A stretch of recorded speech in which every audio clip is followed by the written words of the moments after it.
We're back with Sam Roberts Show.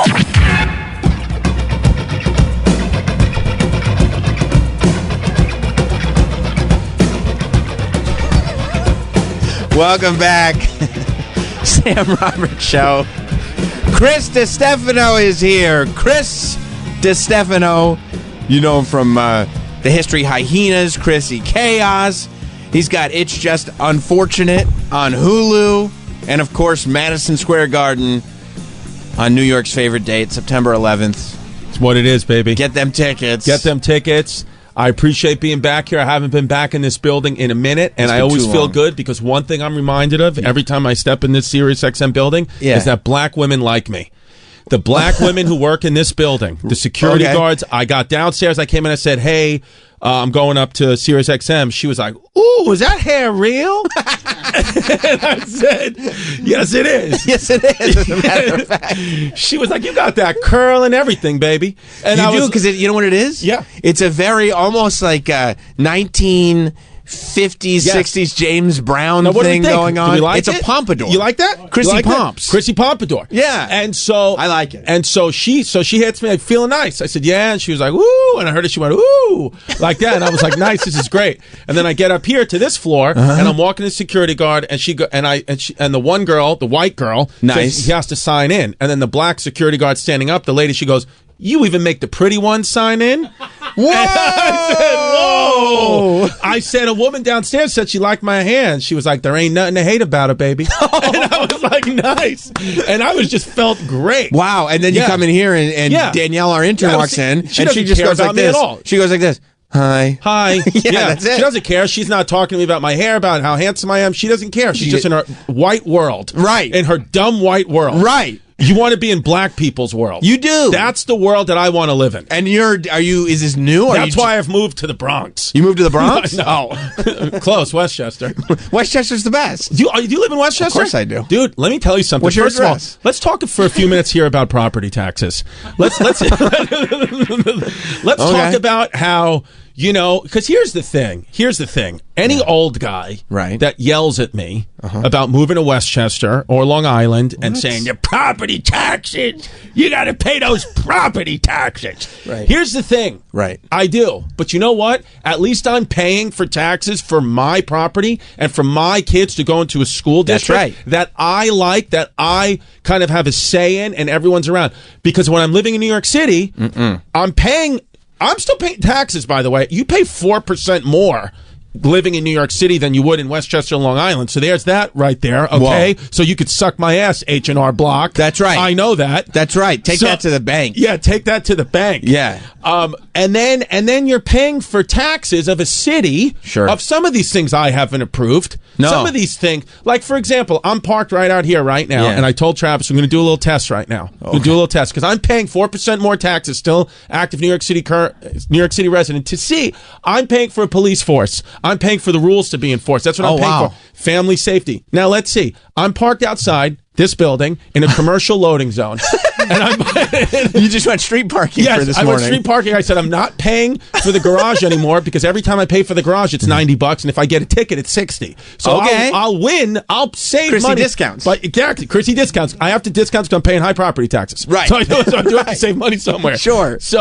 So I said, if my car doesn't get towed or ticketed, 4% taxes, not worth it. Right. Getting out of New York City. But if they come and tow my car, I'll say, well, at least the money that I'm paying right now, being a New York City resident, at least you're enforcing the law. Because nobody's been enforcing the law lately, and that's why I'm out. It is. It's a terrible place, this New York City. Seriously, dude. It's horrible. I mean, Travis lives in Staten Island. It's horrible. Grimes Hill. That's where I used to live.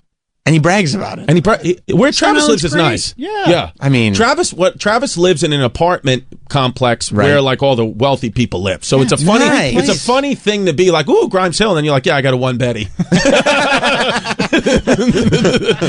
So you live in Westchester but also have New York City residence. Well, no, I've just recently put an offer in on a home that hasn't been accepted yet in Westchester. So I'm already saying that I live there, but the offer can get rejected, and I can also do what I've done the past 5 houses I put offers in on, walked out after the inspection. I've gotten an inspection, said I'm not doing this, and the inspector said the house is fine. Everything's great. I'm like, yeah, but now that I've been in it for an hour, I don't want it. Right. So you walk out, it's just you're not feeling the vibe anymore. The first 5 minutes, what I like to do is I like to walk through a house fast. Right. And I go, this is it. Do it. Book Right. it. Let's go. Offer. This is a good house. And then my family's like, wait. I'm like, no, do it. Let's go. We got to go. Sure. And then I go back in and she just Jasmine makes me sit there in the house. And then I start to realize, oh, I don't want to live here at all. Well, let me ask you this. Do you think it's the house or do you think it's you sitting still for an amount of time is always going to be a negative experience? I think always going to be a negative experience. I think I always want to be in 10 places at once. Okay. And I think that I had a good life on Staten Island. I had a good mortgage rate. Shout out 2.8% mortgage rate. Shout out to the 2.8. Shout out to the 2.8ers. And I lived in Toad Hill, which is the equivalent of Grimes Hill. Toad Hill, Grimes Hill, very prestigious places on Staten Island. That's nice. I had a house there. I had a pool. Whoa. In-ground, motherfucker. Wow. Yes, I had an in-ground pool. Mike Boschetti lives not far. Mike Boschetti, yes. I used to see Mike Boschetti walking up and down trying to eat squirrels on Ocean Terrace. So That's great. I used to see him. And I had it made, man. And then I said to myself, this. I said, you know what? Things are too perfect. I'm sitting still too much. Right. Let's get a little chaos in here. Chrissy Chaos. Let's Chrissy Chaos. Sunday nights. We've changed the time. We've changed the time. Sunday nights, 8 o'clock. Now it's mostly stand-up based podcast. Well, I've seen the format. It's nuts. We'll talk about it. It's a little different. I like it a lot. Views are down. Views are down. But that's okay. It's an adjustment period. That's okay. But listen. Right. So I said to myself, Right. You know what? Right. You know what? I'm having there's not enough chaos. Right? Things are good. I can easily make my mortgage payment here. Kids are in good schools. We got the pool. I need to move. And the kids have friends. Kids have friends. Everyone's set up for success now. We got to move. We could, because now it's not just you. You could upend the children's life as well. I said, listen, we got to get things moving. So I said to myself, I come home one day and I say to Jazz, I say, listen to me. I don't like living here anymore. She was like, what are you talking about? We just renovated the kitchen. And I was like, I understand that, but I can't walk to a bagel store.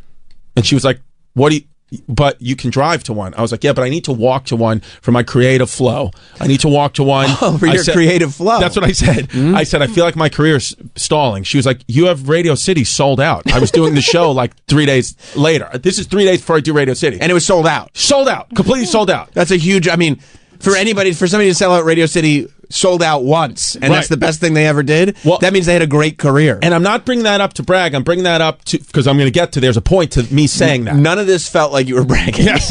Okay. I did. Look at this guy. Yeah, I was just thinking that. This guy looks like Staten Island scum.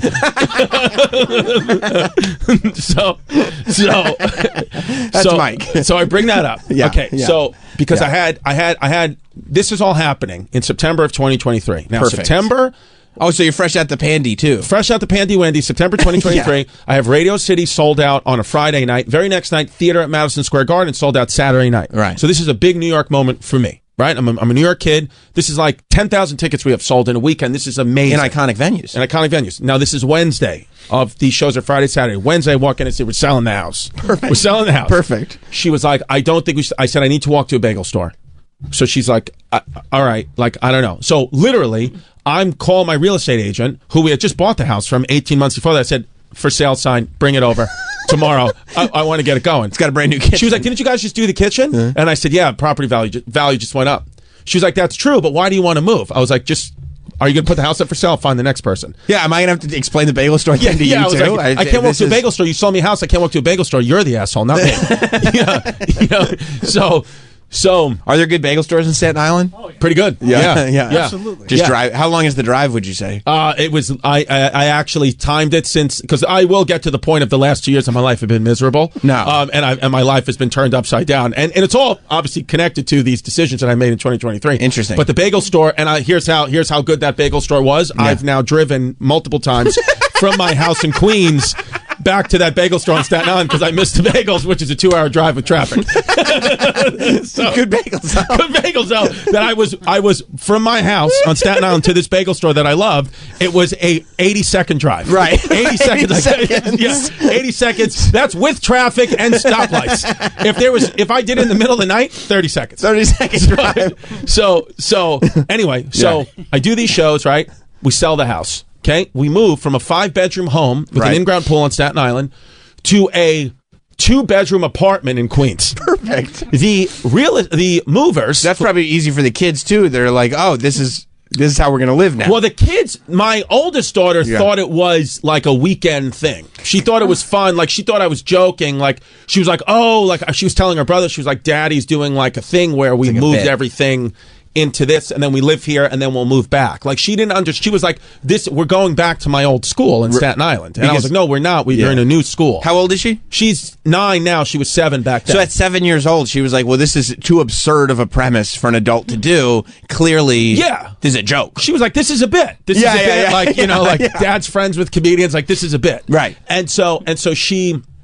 So anyway, so we moved to a 2-bedroom apartment. Perfect. Even the movers who moved us from our house on Staten Island to this apartment, the guy goes, "Did something mess up?" Well, and I go, "Well, no, what do you mean?" He goes, "But you had that house. Why are you living here?" And I was like, "Oh, because we're renovating an apartment building across the street," which was true. Okay. We had bought an apartment building, a duplex apartment across the street. So it was a nice 4-bedroom, 2-floor apartment, because I said I got bagel stores everywhere. I can walk to the train. You love bagels. Love bagels. I can walk to the train. I'm living back in Queens where I was raised. I'm close to Citi Field. Okay, we can do everything we need to do. We love the Mets. Love the Mets. So I said we can do everything we need to do. Right. So, but the mover was like, "Oh, so you were moving? You got another apartment? So you moved from that house to that apartment?" And I said, "Yeah." And then he goes to me, "You trying to get a divorce?" And I was like, "No, it's going to be good. Going to be good." He was like, "All right." So, like, you know, and then we left, and then literally, we got it. And I'm trying to sell this. I'm like, "This is going to be great." Blah blah blah. And then we realized that I have 3 kids. So one of my stepson had his own room. Then my daughter and her little sister had the other room. And then I realized that the bed our bed wasn't going to fit in the 3rd room. Sure. So we had to have our bed in our living room. So we went from a 5-bedroom, fully renovated home to now our bed's in our living room. And then the number one thing that is not okay with my fiance, the number one thing that is not okay with her. She's from Sunset Park, Brooklyn. Okay, grew up in what she considers the hood, even though I respect Puerto Rican people. Shout out to EI. She calls it the hood. She's Puerto Rican. She cannot handle roaches. Cannot handle roaches. Can deal with mice all day. Roaches, it's a trigger from her childhood. She cannot handle it. Okay, she grew up, The very first night. Right. I'm talking about night numero uno. Spanish-speaking audience. Shout out to them. Shout out to them. Shout out to Sunset Park. Numero uno. We are sleeping on our bed in the living room. No. And a roach crawls across her forehead. On the bed, on the forehead. On the forehead. Do you know the level of infestation that has to go on for a roach to be so brazen? They're like, well, I have to get from point A to point B. Let me just cross this forehead. On the forehead. And I swear to God, she, in the middle of the night, screams. She goes, "There's a roach on my head." And my 7-year-old daughter woke up. She goes, "It's probably just one of Daddy's bits."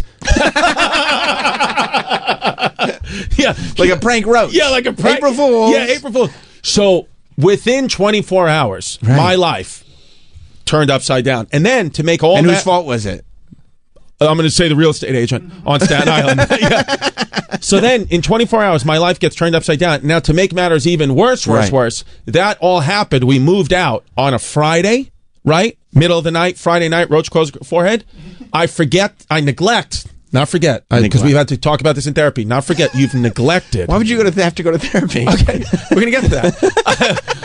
I neglected to tell Jasmine that at 8 o'clock that morning, when she's here in the roach-infested apartment now, from the beautiful 5-bedroom house with the bed in the living room, that I'm getting on a flight at 10 a.m. because I have shows in Vegas. So I have a show at the Cosmopolitan in Vegas, and I won't be home till Tuesday. And you had neglected to mention that? I neglected to mention that. And so I'm getting up. I'm like, I got to go to the airport. And then Jasmine goes, "Now that better be one of your bits." Oh, God. And I said, "No, hon, I forgot to tell you and that I have a show in Las Vegas." And she was like, "Well, you need to cancel it." And I was like, "Well, the thing is I can't cancel it because the money that we're making, I actually need to, because I actually sold the house for less than it was worth. I made a mistake." You sold it. You did not make money on the house? I did not make money. So I said, I kind of messed up here. So everything's going to be fine. Buy high, sell low. I just got to go to Vegas. I have to go to Vegas. And she's like, but the show is tonight, Saturday. Why are you coming home Tuesday? I said, because the hockey team, the Knights, right, the Vegas Knights, I said, they've asked me to stay an extra day because, like they have like this wheel that they have people spin, and they're going to have me spin the wheel to start the show. It's like a big siren, and it gets the crowd going. And she was like, and you're going to stay an extra day to spin the wheel at a Vegas Knights game. Well, we're still in this roach-infested apartment, and the whole life got turned upside down. I was like, yeah, I got to spin the wheel. I promised that I'll spin the wheel. I promised I spin the wheel. I gave my word. I gave my word. I can't back out. And she goes, if you go and spin that wheel. Oh, my God. On Vegas Nights, she goes, there's a 99% chance, right, me and your children will not be here when you get back. Just know that. We're gonna buy our house back for more money than we sold it for. We won't be here. And she said, and so I got back. I didn't do it. You didn't do the wheel? I did not spin the wheel, because what I did is I traded. I said, can I spin the wheel in 2 weeks? So I said, what I'm going to do is I'm going to take Jasmine to Vegas in 2 weeks as like a impromptu trip. Hey, I'm sorry, but then I'll spin the wheel. And whatever. But now you're going back to Vegas on your own Going time? back to Vegas. Well, what happened was, and then 2 weeks later, I got COVID, and I had to cancel the whole thing. Okay, all right, perfect. So we still haven't spun the wheel. Okay, that's still something we're working on. That was 2 years ago. Yeah, 2023. And my career's been going down. So now, so now I can't spin the. Now I'm not even on the list. It's not invited to spin the wheel. Can't do it anymore. No. You had a lot of buzz at that point. Yes. So then I dealt with a woman for all of 2024, and I'm not making this up. This is 365 days in a row. I dealt with a woman who cried herself to sleep every night. For a year, for 365 nights. And it was funny. On New Year's Eve of 2024, I said, you made it. You made it every night. Every night you cried. And she was like, yeah. So, and then we went through therapy, and the therapist actually... When did you start therapy? We started therapy, so I moved that house. We moved into the apartment September 28th. 2023, and we started therapy October 1st, 2023. That's quick. Yeah, so 3 days later. Yeah. We started that 3 days later. Okay. So what our therapist has told us is what happened here was that you displaced your anxiety. You didn't know you had so much anxiety about Radio City and Theater at MSG. That's why I brought it up. Yes. You had so much anxiety about these shows being perfect because you're a perfectionist, and we've worked on this. You literally couldn't put the anxiety on that situation. So what you did is you displaced it and you moved it onto selling a house. So now you're not thinking about Radio City and Theater at MSG, which she was right. Right before I'm going out on Radio City, I'm texting the real estate agent, do we got offers? and they're bringing me out. Right. And I'm like, we got offers. So now you're not even thinking, because this moment is so big for you. Yes. Stand-up is something that, as long, I've known you for 15 years. Yeah. And this is all you've been working towards. Mm-hmm. It's happening. Yep.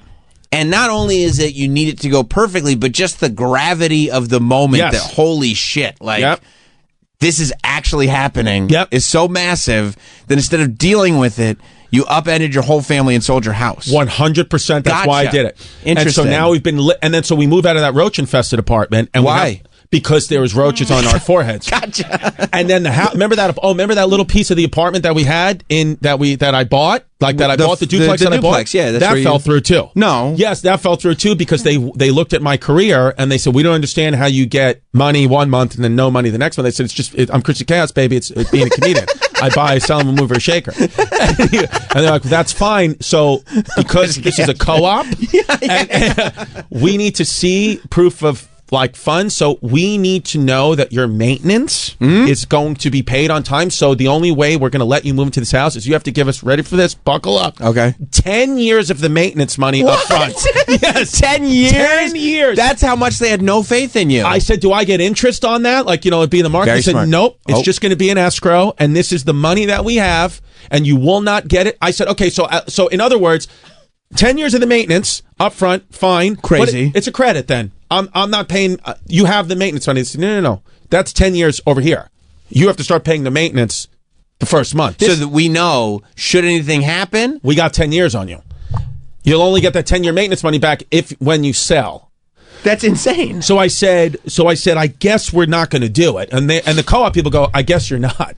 Oh, they putting that in there. Oh, they didn't want me in there. So that's the trap door. So then we move into. So now where we're currently living still is we've rented an old woman's home that feels haunted. It feels like a home from The Conjuring. Is she still in it? She's not still in it, but she's a great lady. She really is a great lady. Shout but out to her, it is an old lady's home. It is. the positive news is you can walk to the bagel store. The negative news, it's not the bagel store I like. No, that sucks. The bagel store I like, I still have to drive to. That sucks. Yeah, I'm sure the creative flow is all messed up now. So we've went through a lot of pressure. We've went through a lot of hard times the last 2 years, all self-induced. But I've went through therapy. I've went through kratom therapy. I've went through I went through ketamine. And now we've come out on the other side to say, be happy with what you got, folks. I mean, it's so crazy though that you make a split decision, because I remember hearing you first say that I think you did like Rogan when you like just did it. Yes, that was the inexpensive sunglasses era, Chrissy. That was clinically insane, Chrissy. Yes. That was like I found some success. Yes, I'm gonna go ahead and lose the plot entirely. Yes. Okay, gotcha. Right. And I was like, oh, I mean, I can't imagine what happens next. This is insane behavior, and it's just amazing to me that like that one bad weekend of decisions leading to the greatest weekend of your career up until that point, because you got the Garden still coming. Right. But that one set of bad decisions, it put you back a year and a half. It put me back a year and a half, and not only that, we moved the kids so quickly from Staten Island to Queens to give them this life, because we're like, oh, they'll just be raised in Queens now. My stepson will go to high school in Queens. My daughters will meet friends in Queens. And now, because of those quick decisions, we're like, oh, we don't want to live in Queens. Nope. Why are we living in Queens? Right. Queens is negative now. Yeah. So we're like, I don't want to pay this money for this house in Queens. No. I don't want to pay 4% tax if you're not going to tow my car. No. We should go to Westchester or Long Island. This is where families go. Westchester. This is where families go to. So now though, the decision is, so now it's like, it's not even financial. Now it's like spiritual. Now it's like, am I going to upend my kids' life again? Am I going to take them out of their schools again and put them in a new place yet again? So all these things have reverberated from that one bad decision. Right. And so now, one thing I've learned, even though I've said it publicly here on the radio, one thing I've learned is to keep the circle small and not and not ask a million people for their opinions, because then you will get paralyzed. Because I was doing that for a lot in my life. Right. Everybody's decision, and then somebody would tell me, hey, you should do this. I'd be like, that's what I got to do. Boom. But then the next I'd be like, you know what? I do the opposite. And I'd be like, well, now I can't move. Sure. So now I just say, I'm going to do what I feel is best for me and my family, and we're just going to move forward. And I'll handle whatever else happens. Right. That's what I've done. So I think what would be best for me and my family is to actually kill myself and let them get the inheritance. That is. So then they can have the money, and then they don't have to deal with me. But make sure you do it after the Garden show, because that's a big money gig. Well, here's a little asterisk I'd like to make to that Garden show. We're moving it to the theater. The tickets weren't necessarily exploding, so we're just going back to the theater. The theater's great. Now listen, I got 4,000 sold out of 12,000. That's crazy in the arena, which is not bad. Hey, listen to me. You selling 4,000 tickets? Not bad. Crazy. And the show's not till September. Now, in hindsight, September 11th probably wasn't a good move. That's all right. It's Chrissy Chaos. People have said, it's you on know brand. what? The overwhelming response I've gotten from people have been, want to see you, buddy. Don't know I can support a comedy show and laugh on 9/11. Okay. And I was like, fair. I said, what if I was going to give some money, some of the proceeds to first responders, like it's a 9/11 themed show. They're like, I know, but I just, I'm not going to go. It's if it was 9/12 or 9/10, I would have went. I'm not going to go like, oh, you want to come with me to this comedy show at the Garden in Manhattan. Right. It's on 9/11. I'm doing it from ground zero. Yeah. So what happened though is we haven't made the official decision yet. And my agent actually told me to come on here and don't mention anything about the Garden moving to the theater, but you know what it is? It's already happened. I mean, look, we're live, right? We're live. What can you do? What can you do? What can you do? Mikey B, it happened. Big Don't have me deal. go on the radio then. It's like the same thing as like, if you want me to stop eating dog food, stop making it fucking taste so good. Right. And look so good on these commercials. We've known each other for how long? 15 years. You gonna come in here and lie to me? I'm not gonna lie to you, baby. No. I know we're having a real conversation. I know you since you had hair. Right. So, and you still do. It's the best it's ever looked. And that's why the black ladies, you just walk right past them. They love it. They say, yo, your hair real. That's right. They do say that. So we're going to maybe move it, possibly. But maybe not. If you've bought a ticket, though, to the theater, to the Madison Square Garden, I want to say thank you very much. You're coming to the same building, baby, on September 11th, except going upstairs. We're going to go downstairs. Big deal. You're just going to go to that basement, boo-boo. Big deal. It's still 6,000 seats down there. But by the way, or if there's an influx today, Oh, 100%. We just sold a ton of tickets now. 100%. And by the way, it's not till September. That's a long way away. Long way away. So, but you know, it is one of those things. I do kind of feel like if you're going to do the arena at Madison Square Garden, you got to do it like my man Tom Segura did it on Saturday. You were just there on Saturday. I opened up for Tom Segura on Saturday. He had that shit sold out for months.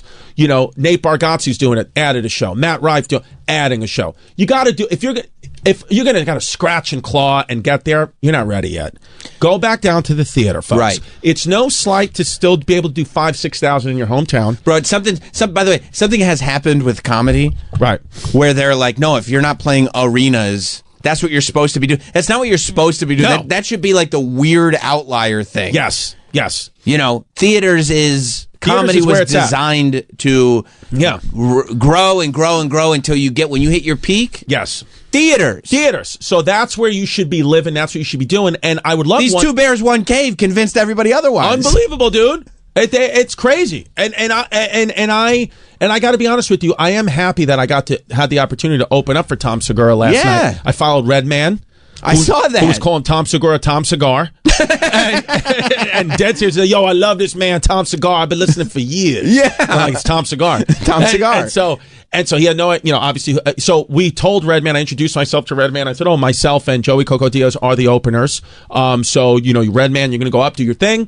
And then what did he do? He sang for he did some of his old school songs. Oh, that's 15 great. minutes. So it was great. He killed. That's awesome. And then I said, and then Redman said, I got you. And then Tom Segura's team said, listen, the lights are going to go down. And then Tom from the back is going to bring up Chris. So all you do, Redman, is you do your set, say goodnight to the crowd, thank you, and that's it. He goes, got you.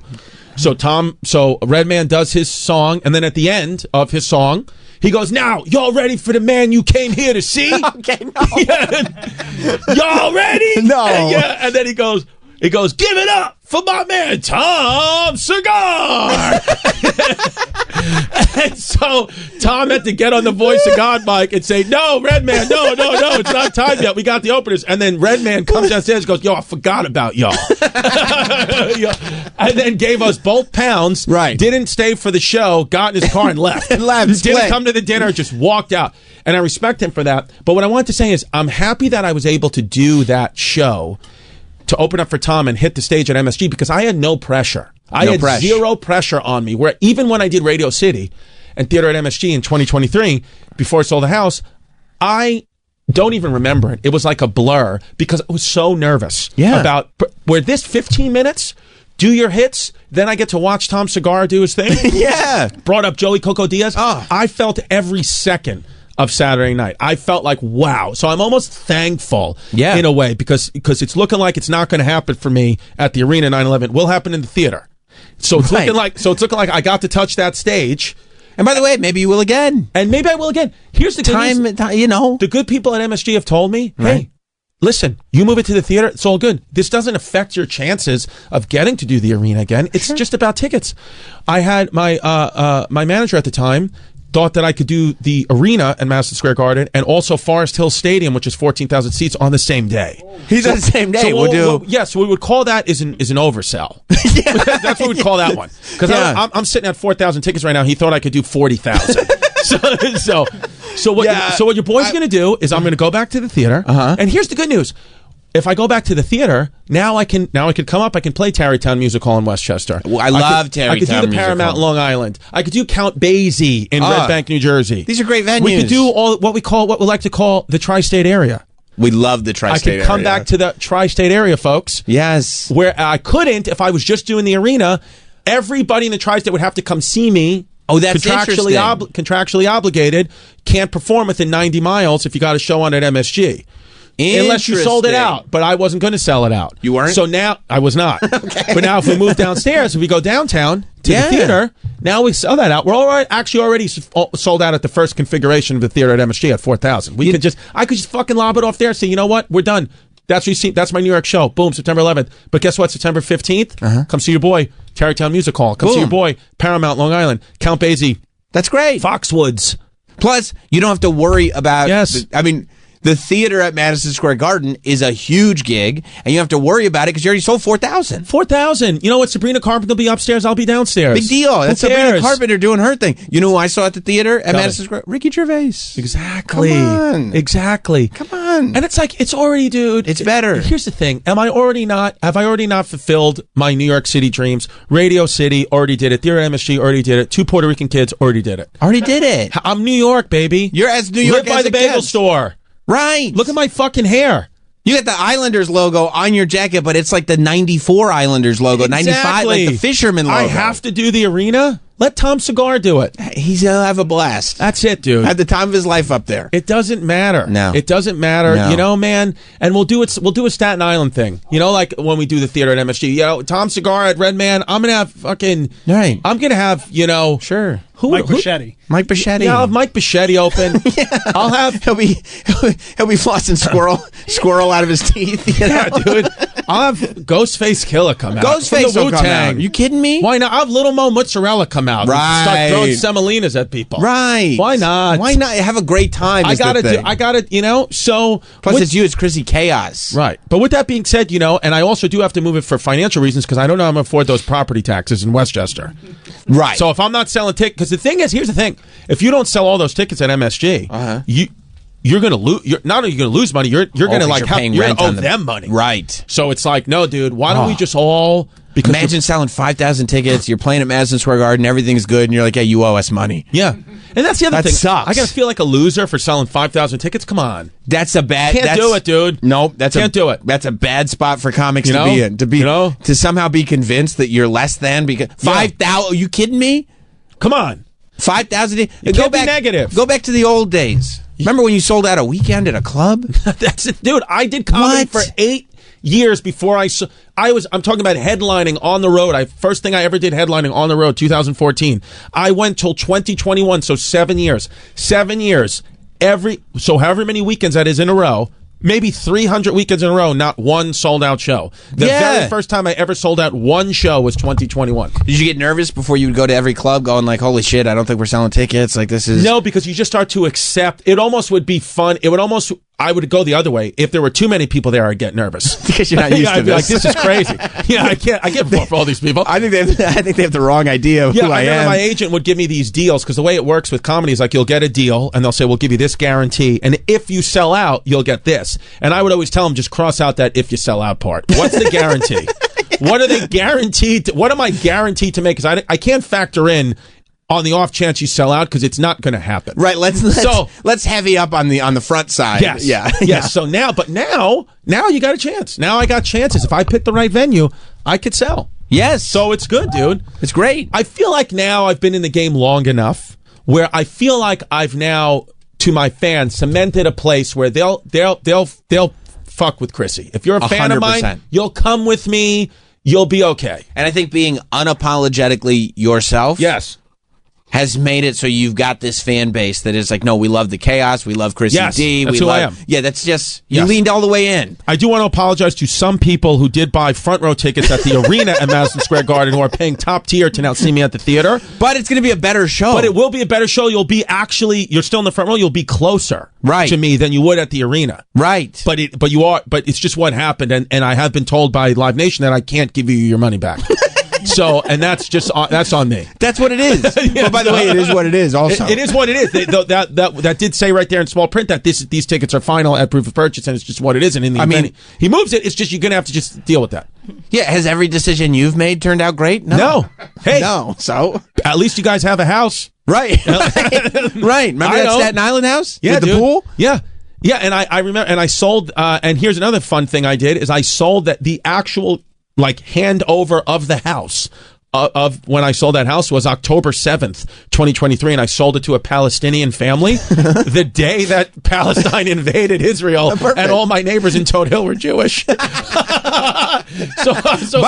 the doctor who lived across the street from me, I swear to God, sent me a text like a week later. He was like, literally October 7th, you moved in the people we're at war with across the street. And I was like, that's how I roll. Yeah, I don't know. I don't even know if we should be texting anymore. We're not neighbors. Yeah. We're not. Yeah, they were calling them Hamas, but what can you do? That's not your problem. What can you do anymore? It's not confirmed they're Hamas. They were like, well, they have the flag outside the house. I was like, well, then it's confirmed they're Hamas. And they are your neighbors. But you should be texting them. Yeah. Not me. That's what it is. I'm in a 2-bedroom in Queens with roaches on our heads. That's what it is. I got bigger problems, okay? Yeah, I got a Puerto Rican that wants to divorce me. Yes, exactly. And we're not even married, and she wants to divorce. Right. Yeah. Right. But we are engaged, though, now. Congratulations on that. I think it's one of you and your fiance is one of the great love stories. Mm-hmm. I mean, I remember, because I knew you before you were with her. Yeah, oh, yeah. And I remember you coming in. You remember the chlamydia days. I remember the Chrissy chlamydia. Yes. Chrissy drip drop, as we called it. Yeah, that's right. That's right. But Danielle, I remember, I've gotten even less attractive to Danielle, by the way, throughout this. Well, sure, but you're honest. But if you bring in the black ladies, unreal. And that's what you got to keep. That's who you have to keep in your brain. Yeah. I remember you coming in, and I'll never forget that you told me, because I said it's a crazy thing that you just meet this girl, raw dog. Yep. And boom, pregnant. And you told me, and it was in a little studio at some random time slot doing whatever show I was doing back then. You said, I'm going to tell you, I met this girl. And there was something about her from the moment that I met her that I wanted to impregnate her. Yes, you said that way back then, and it's true. And look at you, look at the life you've created with her. I want it, and it's been beautiful because we were together for 2 years. Then we broke up. She started dating someone else. Nothing you can do. Nothing. What can you do? Started dating someone else. He was a good guy. I liked him. then we got back together in the pandemic, and then. It was kind of like the first time, like I said, we hooked up, first or second date, had a baby. Pandemic, we've been split up for, 2-3 years. Pandemic, where my daughter got sick. This is early COVID days. Nobody knows. Like the doctors were coming in hazmat suits. We didn't know. Right. Doctor said you have to cohabitate together, even though you're co-parenting. You have to cohabitate together because we don't know germs. I don't know, like if you're about the safety of your daughter. Everyone hunker down together for 2 weeks. That's what the rules were back then. So it's okay. So I'm going to sleep on the couch. You sleep in the room. Whatever. We're co-parenting. Whatever. Great. So daughter gets better. My little daughter, my older daughter at the time gets better. Start drink a couple of glasses of wine. One thing leads to another. Sure. Have sex. Gets pregnant with our second daughter. I mean, you're a potent guy. So it was. There's something about the two of you when you guys. Oh yeah. All you're gonna do is make babies. It's insane. Yeah. It's insane how many kids we could possibly have had. Yeah. And so. But then after that, now we have 2 daughters and my stepson. I said, you know what? We got to do this right. And then so this year on January 6th, I was in the mood. Put the ring on the finger. I swear to God. January 6th. January 6th. I said. This was already a great day. Let's take it back. Yeah, let's take it back. You know what I'm going to do? Yeah. I'm going to get engaged on January 6th. Then I'm going to book the garden for 9/11. That's what it is. Yeah. And there was some thought of getting actually married at my garden show on 9/11. Get engaged January 6th, but now because if we move to the theater, they don't have the capacity. Okay, to hold the wedding. Sure, no, I get that. That's a different thing now. If it was the arena, it could be a totally different thing. But we're going to do the theater. But so, and I said, you know what, man? January 6th seems like the right time to do it. And here's the thing. In hindsight, here's the thing. Right. I actually like it better this way because now my kids, right? They're a part of the wedding. They'll wonderful. have memories. Every other kid, I heard about when mom and dad get married. I watch you tape. No, but you're going to be here. Yeah. Tristan, my stepson, you're going to be streaming this on Twitch. Is he going to be on Twitch? Oh, yeah. Oh, that's great. Oh, yeah. He's going to live stream. That's great. I'll sub. Yeah. He's going to sub. And by the way, if you guys want to see my wedding live stream, you go to patreon.com/historyhyenas. Oh, that's great. For $10, you can be a part of it. That's great. Yes, that's great. Are you going to have Giannis actually do the ceremony? That's smart. Yes. Smart. Yes. Keep the brand strong. Yeah. And that's what happened, too. Ticket sales started to go down. I text Giannis, hey, want to be friends again? Hey, Giannis, I'm thinking I'm a little too big for this History Hyenas thing. I got these sunglasses on now. I think I'm done with you. Yeah. Giannis. Yeah. Matter of fact, I was incorrect about my previous. Hey, MSG just called, moving my show to the theater. So let's talk about Queen Elizabeth. But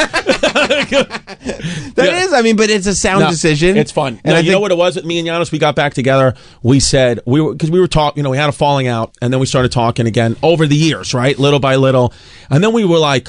We had this great community. We'd want to do other things, fine. But I was like, what are we doing? We got if we did History Hyenas for 20 years and 3 of them was this breakup period, it's like something to talk about. It gives it character. 100%. And then we came back from day one, like we never left. That's just great. fully back. The episodes, I think, are better now on History Hyenas than they were back then because now we understand how to research. Now we understand the algorithm. Now we're like, we used to like it. A lot of the show used to be about, how crazy is Chris's life, and let's exploit that and make fun of that. But then we don't do that as much more. Now we keep it to the history, and we still do make fun of our lives. Sure, but you have other projects to do. Yeah, and like we just correlate it to history. Sure. So I think and now it's niche because now you know what it is, dude.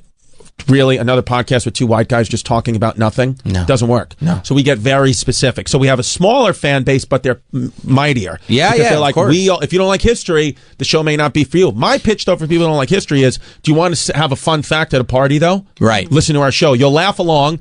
We speak like a different language on the podcast. Like you got to know the show. We say things and terms that it's like if you're not a fan, you don't know what we're talking about. So that's cool. It's like in-house, esoteric, like we're our little group here. Yeah, community. And then we give you a nice little fun fact. And you'll say, "Oh shit, I didn't know that." And that is the type of thing that you can convince people you read books and stuff. Yeah. When in actuality, like, did you know that Ulysses S. Grant, Civil War general, hero, was drunk and dilapidated and penniless at the end of his life? And do you know who wrote his autobiography? Who? Just to give him some money? Who? Mark Twain. Shout out to Mark Twain for doing that, by the way. Shout what out a Mark good Twain. dude. Really good. You know, Nicole from the Morning Mashup is very sexually attracted to Ulysses S. Grant. Really? That's a true thing. Yes. Yes. The old pictures of I him. think you were going to say she's very attracted to me, and I would say, well, she's not a black woman. That's right. So she can't. So no Yeah, good. yeah. Yeah. She's very sexually attracted to Ulysses S. Grant. Well, he died of throat cancer. He was probably eating that pussy. Probably. Because that's the thing. When you hear anyone have died of throat cancer, it doesn't matter. They were eating that pussy, eating that ass. 100%. So at one point, honestly, when I'm a much older man, that's how I want to go out. 100%. Because the legacy. You know what I mean? Legacy. It's important. Ulysses S. Grant used to get hammered drunk, okay? He used to get hammered drunk and used to ride his horse naked through enemy lines. What a pimp. What a pimp. Guy would fuck around. You know what I was watching It's Just Unfortunate on Hulu. That's it. Your comedy special. Shot at the Tarrytown Music Hall in Westchester 2 years ago. I thought my favorite part of that special was going to be that it was in Tarrytown. Yeah. I love Westchester so much. But you know what my favorite part of the special was? It was when you would go off on tangents and you'd say, I have a friend who. Yeah. And I would listen to the details to figure out who the friends are. And when I'm sitting there and I see this look on your face, like you were so happy with yourself that you did it on your special, knowing what you just did. When you were talking about getting complaints from friends and that you don't really have time for them because you have kids. But you said the one specific complaint that you got from a friend, an anonymous friend, was, I don't know, I'm having a mental health crisis. I used to do stand-up, now I have a sandwich shop. And I was crying laughing. Joe DeRosa texted me after, and he goes, what the fuck? And I go, I didn't mention any names. Used to do stand-up. Now he has a sandwich shop. He goes, I thought we were having good talks. And I was like, yeah, dude, I got many friends who own sandwich shops who used to do comedy. That wasn't about you. It wasn't about you, dude. Come on. Yeah. I mean, I thought it added authenticity, but Thank you. I appreciate that. Also a good, like, when you can figure out how to slam your friend on your comedy special without the audience, like the bigger audience realizing, if you just turn on a comedy special, it's like, oh, that's a funny little story. We call that threading the needle. I love threading the needle. Yeah. Love that.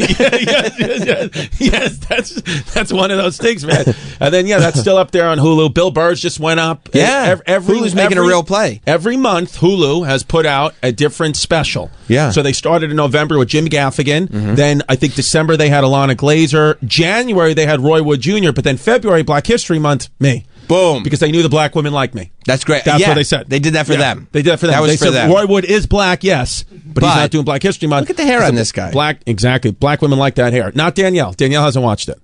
But the security guard, she's Caucasian. They watch it. She's Caucasian. She's not interested. No. She's watching Bill Burr. She's watching others. That's right. But black women. She likes Roy Wood Jr. She does like Roy Wood. I bet she does. Yeah. But what? Black women. Are you kidding me? I'm actually very excited to leave this building because the way that I feel when I leave is great. Because I definitely don't get that at home. Will you say something to her on the way out? Like, hey, thanks for helping out. I would say like you made me feel good or something like that. You will tell her that. I'd say I would kiss you on the lips, but I think this is a cold sore. That's smart. Because then she's going to know you're sensitive too. Yeah, it's going to sensitive. And it's like, just get it out of the way. I do have herpes. You don't get compliments at home? No, I get more of when are we buying the house? When is this nightmare going to end? Sure, I get more that. of that. So if you want some It's cultures, been 2 might years of consider a that- nightmare. Might consider that a compliment. It depends culturally. Everyone's different. But here in American culture, you know, when is Yeah. this nightmare going to end is usually not a good thing. No, usually not. My 3-year-old loves it. My 3-year-old's like, she's just on my side. Cool. She loves. Yeah. She loves it. She doesn't know what's going on. She's There's having a just good action. time. We're going to the park every day. Right. You know, my 3-year-old we just sit there, and my 3-year-old likes to watch CSI, and that's what we do. That's CSI. She likes to watch that. I didn't know that was like a show for 3-year-olds. You know the show Yellow Jackets, where they land in the woods and eat each other? Of course, I love that. Obsessed, my 3-year-old. The 3-year-old loves Yellow She Jackets. loves to watch people eating each other. No, yeah, that's weird because like Yeah. sometimes I have The Office on, and I wonder if some of the jokes are a little too much for my 8-year-old. No, yeah. So the 3-year-old watching Yellow Love it. Jackets is a we wild were watching thing. David Blaine the other day. David Blaine's got a good show out on Hulu. He's got a show? He's got a show. It's called Do Not Attempt or something like that. It's great. And there's this one thing where he's putting a sword that's on fire up his nose. And my 3-year-old turns around and goes, "You can't do that." You're I was like, you know, right? Bet? I can't. You know, I can't. I said, you know what I can do? Move my show down to the theater. I could do that all day. That's a magic trick. Hey, you want to see magic trick? Yeah. Look at this. Boom. You think I'm in the arena? Bang. Theater. I'm going to sit there and pack Madison Square Garden Theater. Theater. Yeah. So what I was thinking about doing is making a promo to announce. My agent says you don't have to announce that you're going to be in the theater because everyone's just going there. I said, yeah, but I have to. Come on. I have to say Right. that I'm going to the theater. Because we all heard the arena. You were so loud about it. I know. Well, you have to be. Hey, you ever? I love that promo you did with the kid, and you play your dad, and I'm going to continue to do those. You We're just should. going to, at the end They're of it, theater. Theater. I love, by the way, if that's the name of the show, theater. Yeah. We'll change the whole Live thing at around. Madison Square Garden. I would wear a shirt. It's like Chrissy D, live at Madison Square Garden. Theater. Yeah. So that might be the merch. We've discussed this. And you know, dude, hey, I'm the guy. I'll do promo. I'll say I'm going to the theater, and then I'll just have someone cracking egg on my face. Have someone make an omelet on my face. That's fun. You'll do it. I'll lean into it all. My agent said, don't mention it. I said, well, it's too late. mentioned. It's on. I thought that this was taped. It's not. We're out there live to the airwaves. Yeah, it's not taped. Yeah, that's what it is. And the fact that it went out live means that when the tape version comes out, still not cutting it. Not cutting it, dude. You know, can't do it. And so you gotta, I mean, what is this guy just reading a book? He is. He reads a book while the show's on. When he gets bored, he reads. Hell, are you shouting out Muhlenberg College for? Well, we need representation. We do. Small school. What are you reading? This is the list of drops to grab from the show. Oh, got it. All right, Right. That's good. So you probably said a lot of funny stuff. I'm in here doing Madison Square Garden theater, and you're Theater. reading drops. Herpes, chlamydia, Nicole, Ulysses S. He's Grant. listening. No genital herpes though, just on the lip. Oral. If that is a confirmed cold sore. Yeah. But yeah. it could not be though. I asked ChatGPT, and it said it could be, it could not be. I've been rubbing it down with Vaseline, and I'm seems like I'm okay. What do you do with when you pop a cold sore on a lip? Do you kiss the kids or you don't kiss the kids? Don't kiss the kids. Smart. Oh, that's great. I don't want to give the kid. I don't want to give the kids a cold sore. That's great. Yeah. No, that's smart. That's smart. You got to be, because some people Right. selfish. They don't care. Selfish fucks. Yeah. And then these kids, they get these cold sores when they're little kids, and then boom. Ready for this? Yeah. Wow, there it is. Nice. There it is. That's dedicated to everyone. That was everyone around. That was Yeah. for everyone. Yeah. Danielle Yeah. doesn't like this. I apologize. Well, it's okay. You okay with that? I apologize. I wasn't even looking at what you Okay, sorry. He passed gas. He passed a little gas. Oh, Yeah. why would I mind that? I don't She know. passes a lot of gas. She's constipated. It happens. Right? Right. Absolutely. Right. Adjusting is sometimes a necessity. You get a colonoscopy? No. You got to get it. I urge everyone. I've gotten 2 already. She's I'm 22 40. years I've gotten old. 2. You're 22? Yeah. I mean, that's a mean thing. Never too young. No, never too young for a It's just the way you colonoscopy. said that. You're 22. That's Yeah. that's mean. You know what I mean? Oh no, but I didn't mean that. I didn't mean. I That's how it came across. Ask me again. Ask me again. Do it over. Okay, she's 22 years old. Wow. Wait, that's worse. You made that a little worse. Sorry. You made that a little Oh, worse. wait, do it again. Do it again. Okay, do it again. okay. No, Danielle, she's only 22 years old. Hey. I think the first one was fine. Okay. Okay, the All right, do it last again, one was do a it little again. creepy. Okay, I wasn't Yeah, even You're 22. Ew. Right? Yeah, No. I don't think so. 22. That's a great age. Do you know that at 22, Alexander Hamilton from From the musical. Yeah. Alexander Hamilton from the musical, the Colonial Army. He was a general in George Washington's Colonial Army fighting the Redcoats at 22. And here you are well. working for Sam Roberts. Well, she's interning. Oh, sorry, right. So you're not getting paid. Okay. But still. Alexander Hamilton, though, at 22 is on the face of your $10 bill. So that was 22. He was leading troops against the Redcoats in September 1776, 1777. Yeah, but big deal. Did Alexander Hamilton have a notes app that he's been keeping since he was 13 years old of all his pet peeves? No. Because Danielle's been keeping all her pet peeves since she was 13. So what we call that, there's a little thing we like to call autism. Is that what it is? Oh, okay. That makes... You never know. Could be, right? Could be. Could be. That's perfectly I respect fine. you. I respect it, Danielle. I respect the energy. So you think Westchester is the place? It feels like the place. Again, we put in an offer. We'll see. Right. It does feel like the place. The thing I have to grapple with is moving the children schools again. Yeah, but Westchester has the best schools. They do have great schools, but my stepson is a freshman in high school. So it's tough to make him the new kid as a sophomore. But he's coming from Queens? Yes. So he's coming from the city into Westchester. That's cool. Like he's going to be the cool kid. Danielle, you think it's cool as a young lady, as a 22-year-old Yeah. lady? Okay.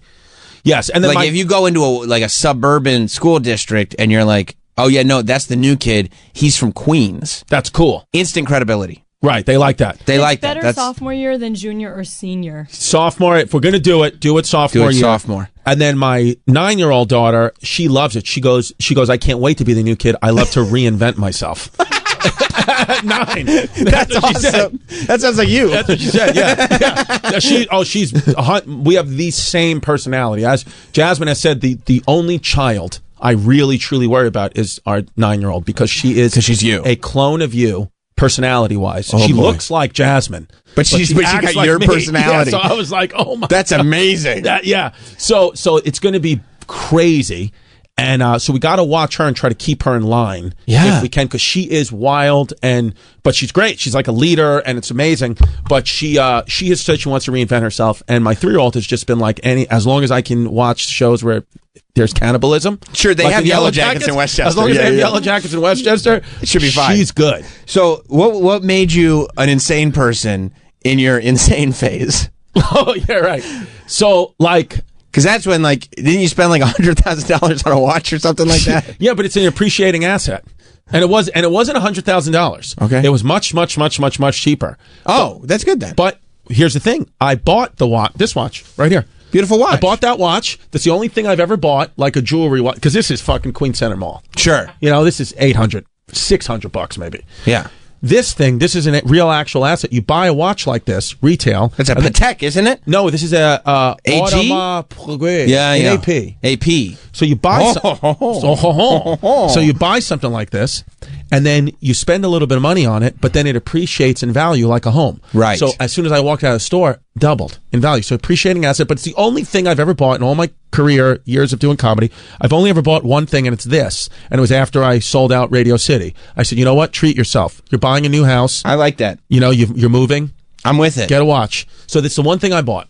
Yes. And You that's just it. you had a great run at Radio City and then the theater. At MSG, which we might be returning to September 11th. Right. Just to come back. It's an appreciating. Then I love that. Then I love it. I love haven't that. bought anything that's depreciating. My cars I lease. I've a family vehicle and a personal vehicle. Sure. We lease those puppies. Sure. So that's a depreciating asset. I just try to I try not to spend my money unless it's buying and selling homes. When you first for started less. when you first started getting good money, did you have a problem with it, or were you always like, I'm not gonna go crazy? No, ever? I had to learn. Nobody in my family has ever made more than like $60,000. So like, not that that's poor, but nobody's ever made money. So I've had to learn the hard way and make humongous mistakes with my money, as I did buying and selling these homes for less. Sure. And putting money in Bitcoin and things. You put a lot of money in Bitcoin? Yeah, I just said, you know what, I'm going for it. Right. It went up again. Were you still in when it went up? I still went up, but I said, listen, I was getting, when for a while there I was getting my financial advice from a man named Tank Sinatra. So I think I know him from Instagram. Yeah, who's amazing, by the way, who's a crypto king. You know? Yeah, I just wouldn't. I didn't know he was a financial guy. But it's amazing when I would be FaceTiming with him, asking him genuine, stuff, asking genuine financial advice, and he's telling me about crypto while he's, in his backyard in Long Island, no shirt on, hosing himself down because he's jacked and ripped. And I was like, this is the guy we're putting our family's money with. Right. I would have thought like Dave Ramsey or something like that. But you went Tank Sinatra. So, but Bitcoin, it's okay. We're still there. We're still okay. But I've made a lot of mistakes. I feel like I'm at a point in my life now where I've made so many mistakes that I now know how to give better advice to my kids and myself. And we're definitely going to make more mistakes. But I know now what's important, what's not. Yes. What is the good move? What's the bad move? When I'm getting just too much anxiety, and when now I can identify it. When it's like, hey, do you really want to do this, or are you just nervous? Well, we've made terrible mistakes because of this feeling. Yes, I can identify it first. And also now, you know what? Now here, you know what? Another thing now. Tell me. Peace. Peace. And you know what peace sometimes means? Being bored. That's okay. Right. Quiet. You'd rather Sit. have that. You don't want high octane all the time. No, You're no, gonna no, get no, in no. trouble. You're going to get in trouble. Because you don't leave any time to think. No. These are not thoughtful decisions that Peace, get made. boredom. Look at a river. Just, it's okay. River. If, like you said, if every show's not 100% sold out slammed, you're not a failure. 60%, move it to the theater. Big deal. That's it. In that specific. Yeah. Yes. Yeah. And by the way, you felt so good the last time you were in that theater. Yeah. You bought an AP. Okay? Exactly. Don't let that get taken away from you. Yes. Because old Tommy Cigars Right. is popping from arena to arena to arena. Yeah. Everybody tells a different story of success. Exactly. It doesn't matter, dude. It doesn't matter. No. So you say to yourself, be peaceful. That could be boring. Life is great. Don't worry about it. You got a great family. Not everything's 100% home run all the time. Look at the success story of your comedy career. Look at the success story of you and your fiance. Mm-hmm. That wasn't supposed to work out. Exactly. And it did. Still might not. And through 2 years. Right. Statistically, says it most likely won't. Right. Statistically, what it says is you're going to buy this house in Westchester, you pay taxes for 15 years. Yes. You get your youngest through high school. Right. And then you sell the house and get divorced like everybody else. Right. That's what you do. And by the way, that's a great life. That's a great life. And hey, honey, what's up? It's all good. I'll still be young enough, right? Right. You'll be young enough. It's all good. It's all good. What you say to yourself, though, is, look, I've been through 2 years of just a lot of pain, a lot of heartache, a lot of why did I make that choice? But yet, on the outside, oh, Chrissy's doing well. I got this going on. I got that going on. Inside, dying, turmoil. Right. Don't want to be here. Right. So now you say, hey, you don't judge a book by its cover. No. Things are not what they seem. For everyone. For everyone. So Right. I've learned this the hard way. So now I say to myself, hey, you got a lot of great things in your life. Be happy with what you got. Ready for this? Mm-hmm. Benjamin Franklin. What did he say about George Washington? Why was George Washington a great general? Because what George Washington was different about him than other generals at the time. The teeth, George the wooden teeth. The wooden teeth. Uh-huh. Also died of throat cancer. Oh, so you know what he was doing. 100%. Uh-huh. He was fucking, absolutely, dude. Oh, yeah. He was eating Molly Pitcher's ass. Oh, yeah, he was. So what you say to yourself, what George Washington said, what Benjamin Franklin said about George Washington, and you take these words and you move forward with them, is George Washington, his thing was he saw things as they were, not as he wishes they were. So rather than other generals would say, I'm not going to retreat because I wish that we were doing better, where George Washington saying, no, we're going to retreat because we're not doing better. Right. We're going to lose, so we need to retreat. I wish I was sold out at the arena. Guess what? I'm not. We're going to retreat. We're going to retreat. Theater. George Washington. And on September 11th, you're going to be able to look at a sold-out room of people, full of people having fun, instead of looking at a bunch of empty seats going, right, I'm going to lose my shirt on this. Right. Because this is something they probably taught you at Muhlenberg. Right. Winston Churchill. Success is not final. Ready for this? Failure is not fatal. Fuck. The courage to continue, that counts. Boom. That's it. That's History Hyenas right there. And that's what they got in Westchester, too. Do I got to let you go? Yeah, what time is it? I got to go. It's 10:25. Yeah, I got to be at the podcast 5 minutes ago. Okay, perfect. Yeah. Giannis is sitting there waiting. Yeah, sorry about that. Well, get History Hyenas. Get your tickets to whichever room, by the way, in Madison Square Garden. Doesn't matter. You're coming to the same building. There'll be a security guard there telling you to go to upstairs or downstairs. 99% you're going downstairs. Okay. Okay. Get the tickets for it either way. You can go to chrisdcomedy.com. Get on board with History Hyenas. Check out the Chrissy Chaos podcast. It's very interesting. You're on the road. Yeah. It's almost more of a show than a podcast. And we've made it Sunday nights, and my new thing now is check in for the next few weeks because I promised my mom I won't curse for Lent, so I'm doing clean comedy till Easter Sunday. Wow. So that's clean comedy till Easter Sunday. So there is no cursing coming out of this potty mouth, even though I know I said a couple of F-bombs here. But specifically in stand-up, I'm not cursing. Perfect. You got to come back more often. Hey, dude, I'll come back as much as I can. Absolutely. All right, absolutely. All right.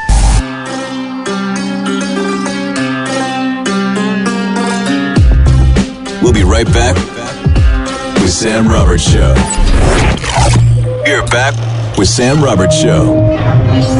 You know, speaking of the things that bring us joy, you know, me and my tariffed dolls and everything, right before the show, we were getting a total education that Troy asked a loaded question, and it opened it opened Pandora's box to the point that Travis was like, it's almost like when somebody asks me a wrestling question and I go, you don't really want me to answer, right? Because this is far bigger than you think. Like, if you're just looking for a quick aside, let's forget you ever asked that question.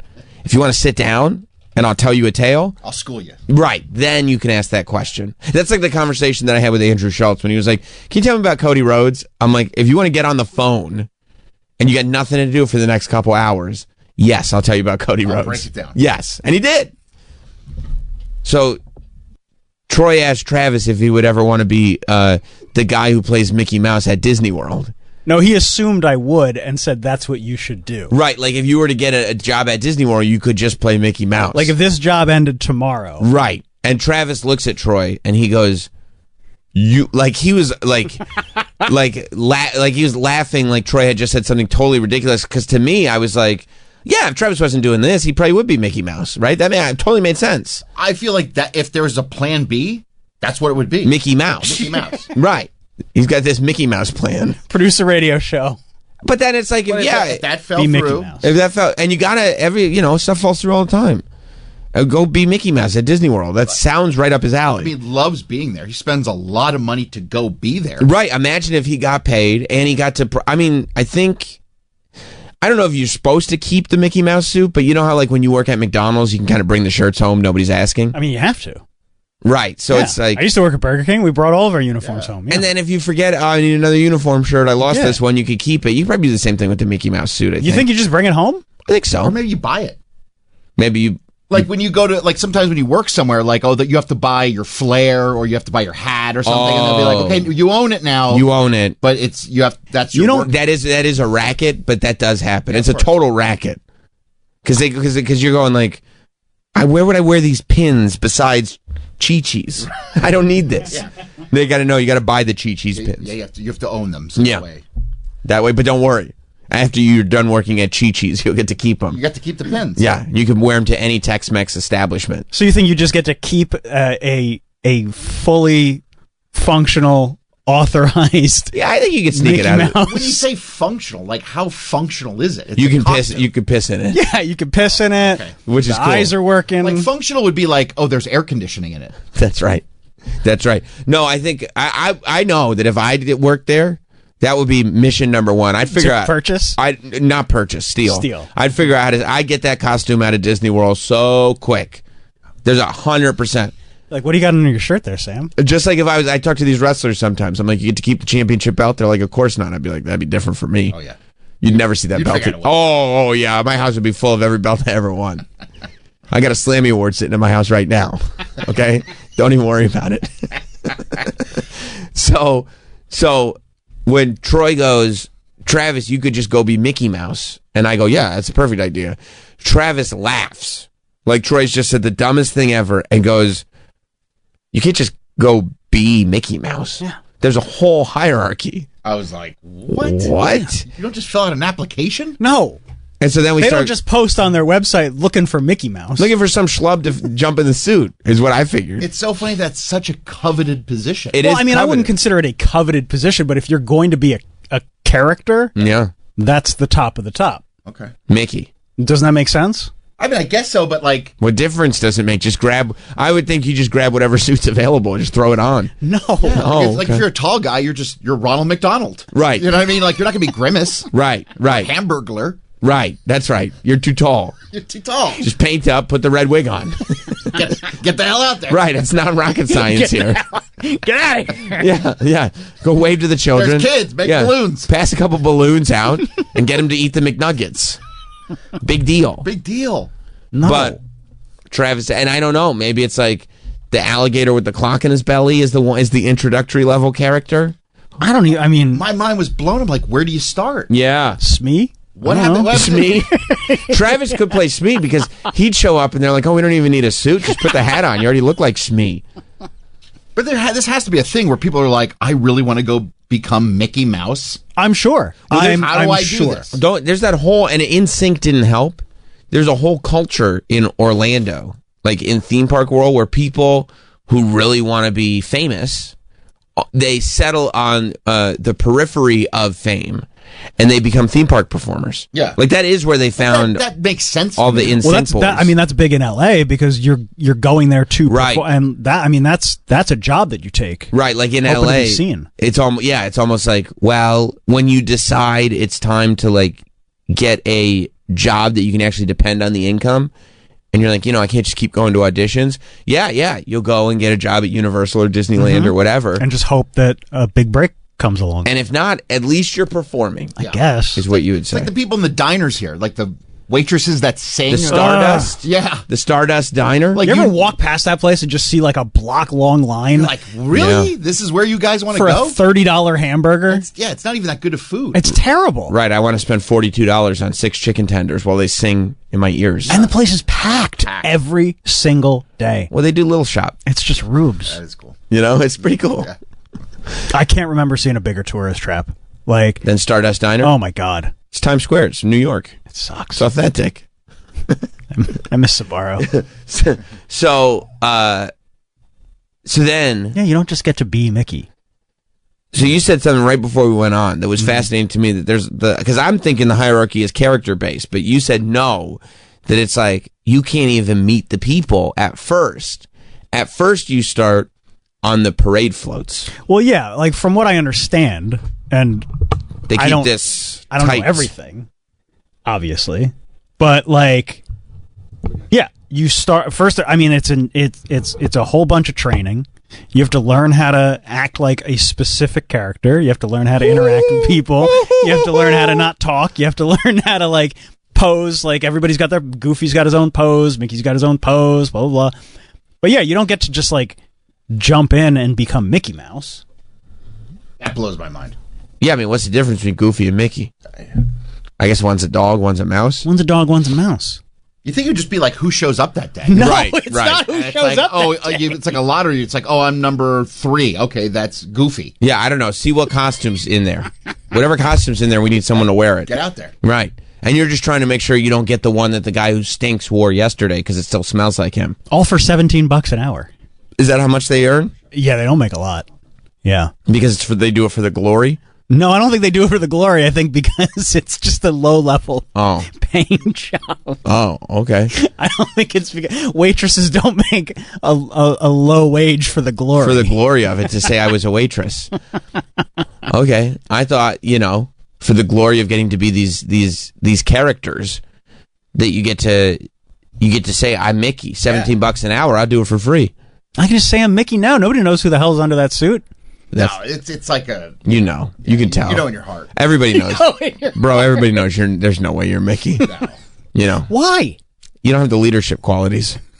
Well, then why is he suggesting I go be Mickey? Well, you'd learn the leadership qualities. I appreciate that. And you love Disney. It's like this is your opportunity to go be there. You get to be in the park. the last thing I would want to do is be in a really hot I costume don't for think 30 so. minutes at a time being ho-ho! I think you'd love it. I honestly think you'd love I it. think you would. Oh, It'd be You'd like the when worst. like a 50-year-old man finds himself. Yep. And it's weird for everybody else because they're like, what are you doing? Yeah. But they're the happiest they've ever been. And like, I'm gay. Right. You think that's like what? And everybody's like, huh? But it's like, this is who you've been this Yeah. entire time. You finally get to do this. Yeah, I feel like if we realized you were doing that, we wouldn't even recognize you anymore. Because like you'd find your happiness finally. But then you and I would be happy for him. Be like, Very happy for him. We knew that was in there. Right. He gets to walk. And it led to a lot of anger and aggression because He didn't get to be Mickey. You think that's why I'm so shitty sometimes? you're suppressing. And I'm like, I want to be Mickey Mouse. Right. Now you probably couldn't be one of the human a characters. face character. Right, like Peter Pan. Right. Because he's got to be like, they're like, Peter Pan wants to be a boy forever. And like that ship has sailed for Travis. Oh, he's yeah. weathered. No. He's too weathered to be Peter No, I Pan. can't be a face. They're called face characters because they don't wear masks. Oh, I thought because they were baby faces. No. Oh. Yeah, like princesses and Aladdin and, Well, you can't be a princess because the president said so. That's true. But I got to wait a few years. yeah. Or maybe not. I don't know. I see the hats that he's selling now. Right. But yeah, you'd have to be under a mask. Mm-hmm. But I don't know. Do they? Because I know that they do make them all sign their autographs the same way. Yeah, you got to learn how to do that. Now, is a character breakfast elite level, or is in park better than character breakfast? I bet that's on the same level. I don't know for sure. Obviously, I'm not in there. Like Chef's Hat, is Chef's Hat Goofy as big of a deal as regular Goofy? And what about I mean, you can play multiple characters. Oh, You know, but you can't just walk in and be like, I'm Mickey today. right? You have to be assigned. Like you have to be ready. They put you through training. That's why it should be like a lottery thing, don't you think? Yeah, I think so. Like, But you know, like Sam said, like you have to know how to sign all these autographs. I mean, like Every Goofy's got to sign the but same like, way. when I worked at Sam Goody, they would just be like, "Okay, you're on the floor today. Okay, you're on the register today." Well, yeah, but okay. when I worked at Burger King, it was the same way. right, but that's what I mean. So that's what I would think. I think Disney is a little tighter of a ship I don't know why. than Sam Goody Sam Goody got it. or Burger King. Like literally today, your whole job is just to walk through the aisles and just pick up all the broken CD cases from people who stole stuff. That was a job, you know. And I would think like that one would be, you know, maybe Jafar. You know what I mean? If I could be Jafar. Jafar wears a mask. you could be Jafar. Honestly, you could probably do Jafar without the mask. I think. dare you? If you shave the beard and just like Jafar's just got a grew lot the of hair, stash. right? I think. But he wears that hat. Oh, He wears the big hat, so I think he'd be okay. No, Troy, I don't want to just go be Mickey. that doesn't make any sense to me. That Seems doesn't and the autograph thing, like, what is the training to learn how to write Mickey's autograph? Well, you gotta do handwriting training. You gotta be able to forge his signature. Wait, it's gonna be like Pawn Stars, where you're like, well, look at this one, and then this Mickey did this, and then Listen, Well, no, I would think it's ridiculous, but last time we went, you know, I went with the children, so they got the character autograph books. That's what these kids love to do, right? They love to go around and get autographs from the characters. And at a certain age, they care way more about getting autographs and pictures with the characters than the rides. Yep. At all. Like my kids, when my son was probably 6 the last time we went, he didn't want to go on any rides at all. He just wanted to meet characters the whole time and get autographs. And we met Mickey at the park, and then we met him again at character breakfast. Signature matched. Really? And I did it. I took my jeweler's loot, or whatever they're called. You know, the little eyepiece. I took it out. And I checked everything. I checked the curves. yeah, okay. They probably have to go through a forensic handwriting expert. Yeah, you got to be able to submit that to PSA and get no rejections. That's right. I feel like you could handle that though. But I mean, He's a detail-oriented guy. but what I'm saying is there's things to learn. Okay, so you don't get just on it. walk in. You gotta Get start- on it. you gotta I have start- a job. I'm right here. Look. When I started working at Sam Goody, the first day I had to watch that video in the back room to figure out all the methods. And you could get a head start, right? Like I'm sure it's on YouTube somewhere. I'm like, sure, what and I'm the- sure he's watched it because he loves all that behind-the-scenes stuff. I'm sure he's watched Oh, it. we're doing the behind-the-scenes tour this time. You are? Yeah, because Riley's finally old enough. You have to be 16. Is it real behind-the-scenes tour, or is it like? You don't go down the tunnels. Yeah. You do. Yeah. Oh, I hope you see a dead guy get home. I don't think there's going to be any dead. you know, it'd be great if they took him down in the tunnels. They blocked up the entrances and exits. Just leave him stuck in the tunnel. Just me? Yeah. And they all have their way with you. me. You go first, honey. You go first. Block them up. No, When I- I'm super excited for that. That's going to be fun. So you're gonna go in the tunnel. I'm surprised they do that. Doesn't that take the magic away? I mean, they take you to specific places, you know, But you'll be able to go from like Frontierland to Adventureland to and be like, how'd I get Adventureland here? like nothing. Yeah. Boom. That's like 5 hours. I can't wait. 5 hours. Yeah. Do you get to ride rides? Yeah, you get to ride Oh, a few, okay. yeah. Yeah. And lunch. See, it blows And my lunch. mind. Blows my mind. He wouldn't want to be a part of this. Right. Every day. Would you want to go on a 5-hour behind-the-scenes tour of Disney? I can't think of anything less that I'd want to do. Yeah, hit me Well, in it'd be like. fun. You get to learn about stuff. If you tell me it's about even 45 minutes seems a little lengthy. You wouldn't go on a 5-hour behind-the-scenes tour of the old WWE Yeah, but factory? guess what? What? I got a job at WWE. Yeah, no. That's- If you I mean, I didn't think- have a job. But I think that's the point. I got a job at WWE because I'm the type of person. No, I would that work take for a Disney. 5 I just don't want to You be want Mickey, Mickey Mouse. I don't know. That's the whole point. There's I think- thousands of jobs. I think you may try. Well, you're not going to be an Imagineer. No. You don't have the background. I'm not creative for it. enough. You're not creative. You have no engineering experience at all. You can barely run a board. But you So I They don't don't see have boards there. I don't see how you can be an Imagineer. You're not going. What are you going to be? A ticket taker? You're going to be Mickey. That's I mean, there's what are you other gonna jobs. There, it's not Mickey Mouse. be a bartender at the Jumblefuck Jamboree? It's not going to happen. Taker, Imagineer. A bellhop at the hotel? I'm running out of jobs. You're going to drive the bus? You're going to drive the Magic Express? I don't think so. It's a company, just like this place. Yeah, but Just you're because you work at WWE doesn't mean that you're a wrestler. There's other things to do. I'm close though. I'm wrestler adjacent. I don't think you are. I You hang out. interview them. I hang out with the wrestlers. You get lunch tips from them. I do. Yes, I do. Yes, I do. Yeah, but like No, it's not just like, hey, I want to work for Disney. Oh, what do you want to do? I want to be Mickey Mouse. but you don't want to work in corporate Disney. I would love to work in corporate Disney. Bro, you want to be in the park. I don't want to be in the park. That's bullshit. I don't believe that for a second. It's so hot. Why would I want to be in the You park? wouldn't even I notice- love air conditioning. You wouldn't notice the heat whatsoever because you'd be in paradise every day. What, walking around being Mickey? Of course you would love it. Because you know why? Because everybody would go, that's the king the of the fucking park. man. That's the king of Disney World right there. When you and by the kids way, punching me. by the way, Mickey at the park a lot of times is not walking around. He's got a separate room. Oh, yeah. Oh, that's a good The meet point. and greet room. I remember. But I got to get there. standing on you go through the tunnel. No. I mean, I have to get to that point. There's a lot of suffering that I have to do first. Yeah, but you would love it. A lot of parades. Oh, you'd love the parades. Are you kidding me? Mickey gets to ride on the last one, and every half hour, you got a crowd of people going, "Holy shit, it's Mickey Mouse! Mickey. This rules!" And all you got to do is wave to him. You would love that. For $17 an hour? You wouldn't even care about money anymore. You get to perform and be fabulous. Finally, Yeah, that's what he wants. of course you do. And you get free Dole Whips. You get free Mickey waffles. Imagine the amount of Mickey waffles he would eat. They'd tell him, you got to stop eating all the waffles. You're getting too fat for the Mickey suit. Because you get freebies. They'd probably give you a free cup. You get to go to all the fountain Oh, you think sodas. that- okay. 100%. There's so many perks, bro. They hook it up. You'd be stoked. I can't believe this isn't like crossing your mind. It's like, It is. He doesn't want to admit it. You know why? Because it's such a you ever meet people, and it's a scary thing. Having a dream that's a real. Yes, it is. Having a dream that's a real dream is a scary thing. Yes. Because what if it doesn't come true? Right. And then you have to admit that you want it that bad. It's like that fear of failure thing. You have to admit that you want it that bad.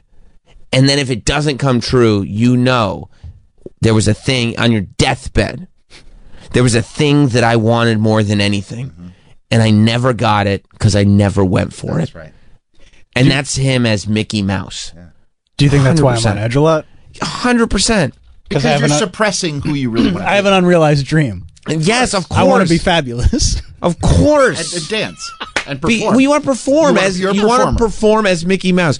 You're telling me, Troy, you were just taking a call. Yeah. I said to him, Go ahead. when you're Mickey Mouse, Yeah. you're the king of Disney World. You are. And everybody who walks into that park goes, there's the fucking guy right there. That's why we're here.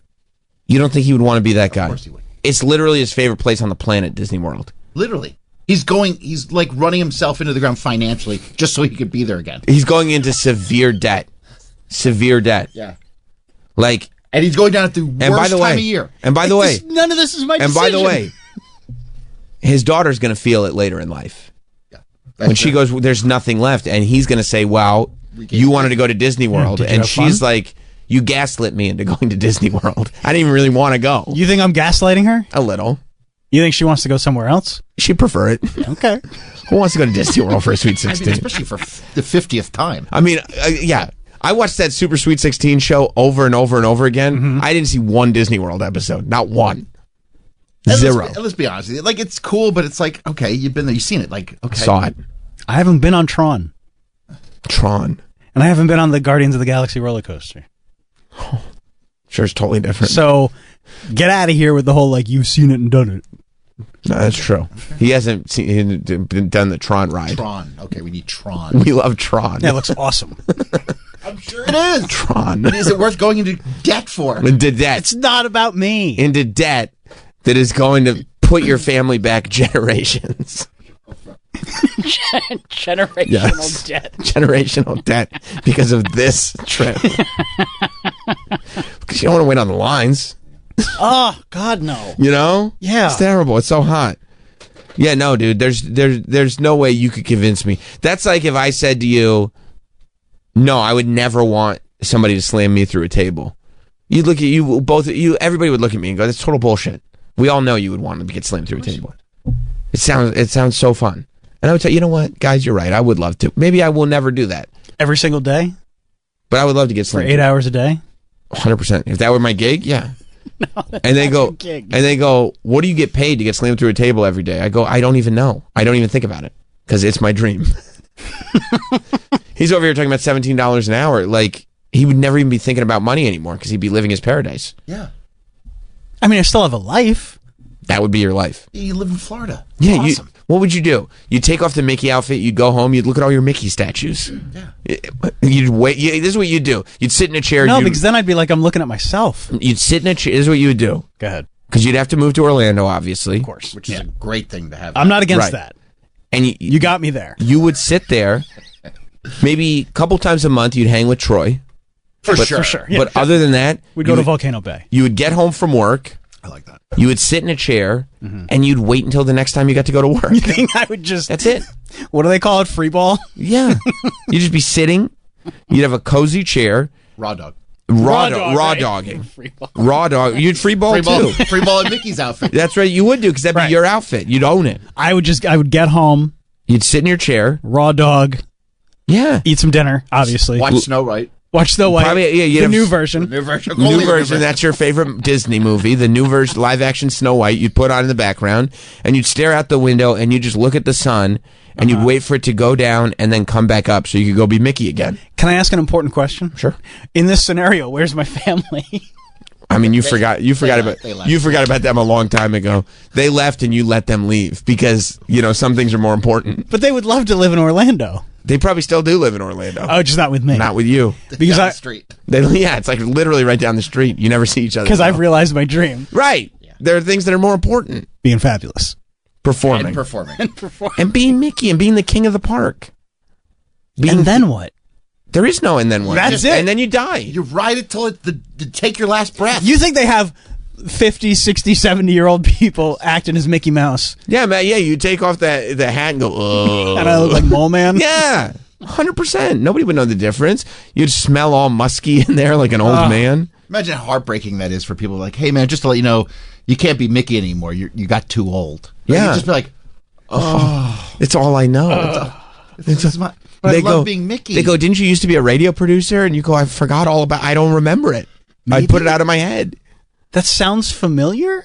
Yeah, I don't know. I don't know who that person was. It's like when they have to let the old wrestlers out to the pasture. Right. Like it's just so. Do they let them out to sad. pasture? They do. They go, well, go to a high I school thought they just gym. keep coming I'll back do a and coming back signing. for Yeah. one more match. Yeah. That's the same thing as Mickey. Steve in Orange County. What's up, Steve? 866-969-1969. By the way, you want to call Sam Roberts Show this morning. What's up, Steve? Hey, good morning, Sam and the boys. I had a daughter, a niece who was very woke. Nice. She went to Disney twice on some internship kind of. She was going to be a princess in all the fabulous shows they put on. That's great. That Disney discriminated against her because she was an inch too short to be a princess. Oh, So she that is came back with her yeah, she was, So she came back with her ass in her hand. I can't be a princess. She was regulated to being a hostess at one of the restaurants down there. Oh, So she's it sitting wasn't here. That's it terrible. wasn't so fabulous. I'm sorry, Steve. I hate to hear that she came back ass in hand and had to just be a hostess. But I think Travis would be happy as a hostess at one of the restaurants. Guys. I think, yeah, my ass is in my hand here. Where's your hat? No, my hat's on my head. My hat's on ass my is head. in my hand. Ass in hand. Yeah. By the way, if Ass in her cock. you're listening on the Sirius app, there's a little button now on the app that's like a little phone icon. You can just tap the button, and then it'll call Troy right there. Yep. If you just tap the button, you want to call the show. Standing by to take your call. That's right. Just tap the button on the app if you're listening on the app. I think it's like it's a direct line to Troy. That's right. Look, it's right there. Look. Look at that. Boom. I hit that little button, There's a little button. and it says, All right, hang call on. Troy. Call Troy. What's wrong? Somebody could hit the button. Oh. Somebody hit the button on the app. Sam Roberts Show. What's your name? Okay, you don't need to have the mic on. Are you on? Yeah, you could... Oh, you. Oh. No, it's not me. Oh, I thought it was you. Sorry, No. buddy. I'm right He here. thought you were doing a bit. No. Oh, what should we call Troy? Andrew in Pittsburgh. How's it going, Sam? Good, Andrew. How are you? I'm doing great. Well, first off, I could totally see Travis wishing he was a Make-A-Wish kid, so his wish could be being Mickey. I think he's just playing you guys. I do Guy with too. fake cancer to be Mickey. I think it's his ultimate I dream. mean, yeah, I wouldn't be surprised. Yeah, I haven't thought about it. It's not a bad idea.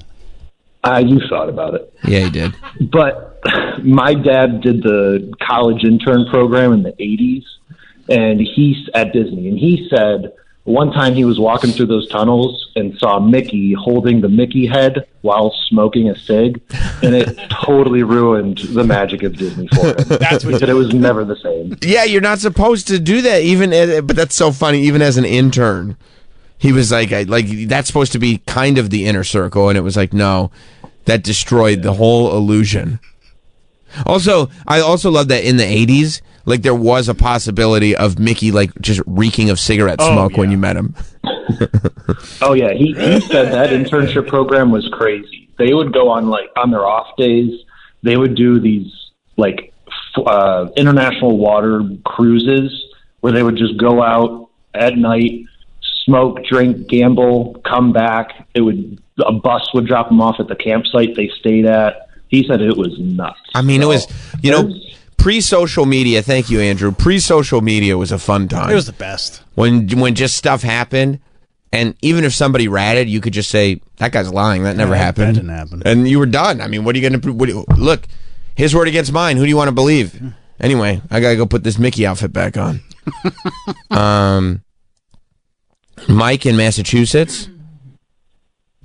Hey, so we were in Disney. My daughter was 6. We got a hot tip. If you miss a little bit of the fireworks, you can get an autograph from the princesses quicker. So Rapunzel signed her autograph book, Anna, by accident. Oh, She has no. not stopped talking about it. Oh, my God. Talk about destroying the illusion. 8.5. Oh, and she was 6? Forgot who she was. Yeah. Oh, and see, at 6, you still kind of believe that those characters might be from the movie. You haven't really figured out what's what. You're meeting Rapunzel. Oh, well, I hope Rapunzel got fired. I really do. Travis It put me Rapunzel. to work. I would never do that. Yeah, Travis Rapunzel never would have made that mistake. Thank you, Mike.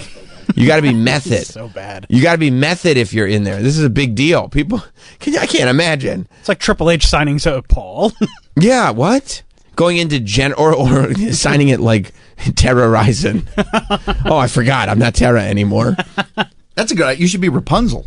Why is that a good idea? You got to start somewhere. You do. You do. I can't be Rapunzel. Why? She's a face character. I don't look anything like Rapunzel. You shave and throw a wig on. You look a little like Rapunzel. You think? Put a little makeup on that face I'd have to of get yours. contacts, though. You wore a wig for Halloween. You look great. I You look appreciate great. that, You man. did. That was a good time. You did look great. You've got the frame for it.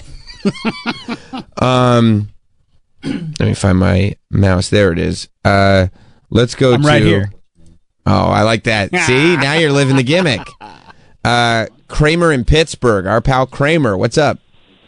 Yeah, man. Hi, me again.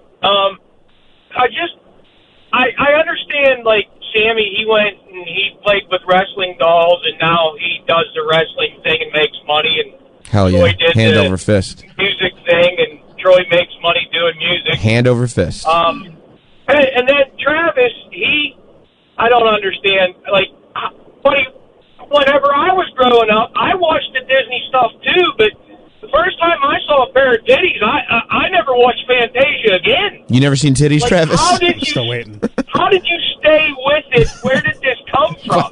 By the way, Don't make me break I love the idea. I love the idea that Kramer is just watching Fantasia nonstop.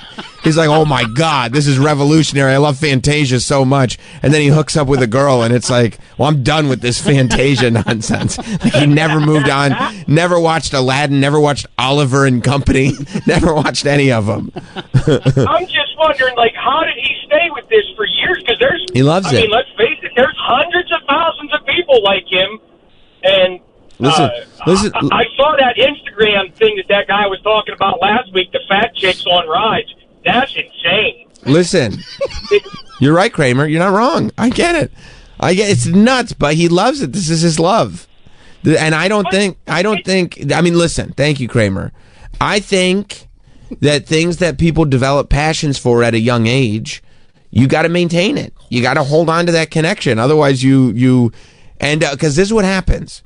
People like Kramer, they see titties, they forget about what they're really passionate about, and then later in life, I've seen it 1,000 times, later in life, they are fucking lost. Yeah. They are lost because they've let go. I mean, Troy, you did a lot of work to re-find yourself, didn't you? Speaking of titties. Troy, did you get lost at some? You got lost, didn't you? Oh, yeah. Hell yeah. I'm back, though, baby. You are back. You are back. But it took walking down the streets crying, listening to Taylor Swift. Endlessly. At an age that it was inappropriate to do so, to find yourself once more. And there he was. There he was. You can't let go of that stuff. Kramer, if you love Fantasia, you got to keep watching Fantasia. You got to figure out a balance in life. It's okay to bring titties in a little bit. Of course. But you got to keep the Fantasia, because if you just go to one side all the way, I'm telling you, later in life, you're just going to end up with a thick Pittsburgh accent calling into a radio show from your truck every day. Yeah, it's not 100 or 0. Right, and that's not a life anybody wants to lead. No. You mean the thick accent? The whole thing. Just drive around looking for hoagies. Yeah. Yeah. Getting his bill from Sirius going, I'm getting hosed here.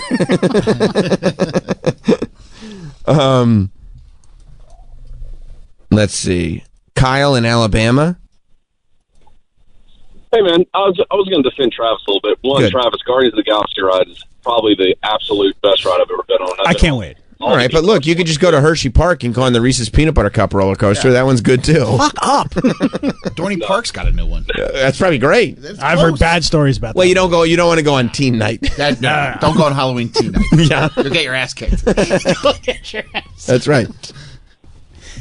Go ahead, No, Kyle. but we had a family member that we had a family member that was a character for 3 years, Nice. and it's 80% women. Yeah, of It's course. that there's a few gay guys that do it too, All right. but it's even the male characters. They're all female, and you got to be under 5'8". If you get over 5'8", Perfect. they relegate you to Pluto, or you have to be like now they're doing Star Wars characters or whatever. But 5'7". it's majority women. Travis says. You're gay, so Thank you, Kyle. Travis is Check 2 box. Travis is 5'6" with shoes on, so that'll be fine. 5'7", man. Yeah, right. Nobody thinks that. My license says 5'7". Well, you lied. No, that's government. Well, yeah, you need to be arrested for that, because there's no way. No. Troy, you think Travis is 5'7"? Troy.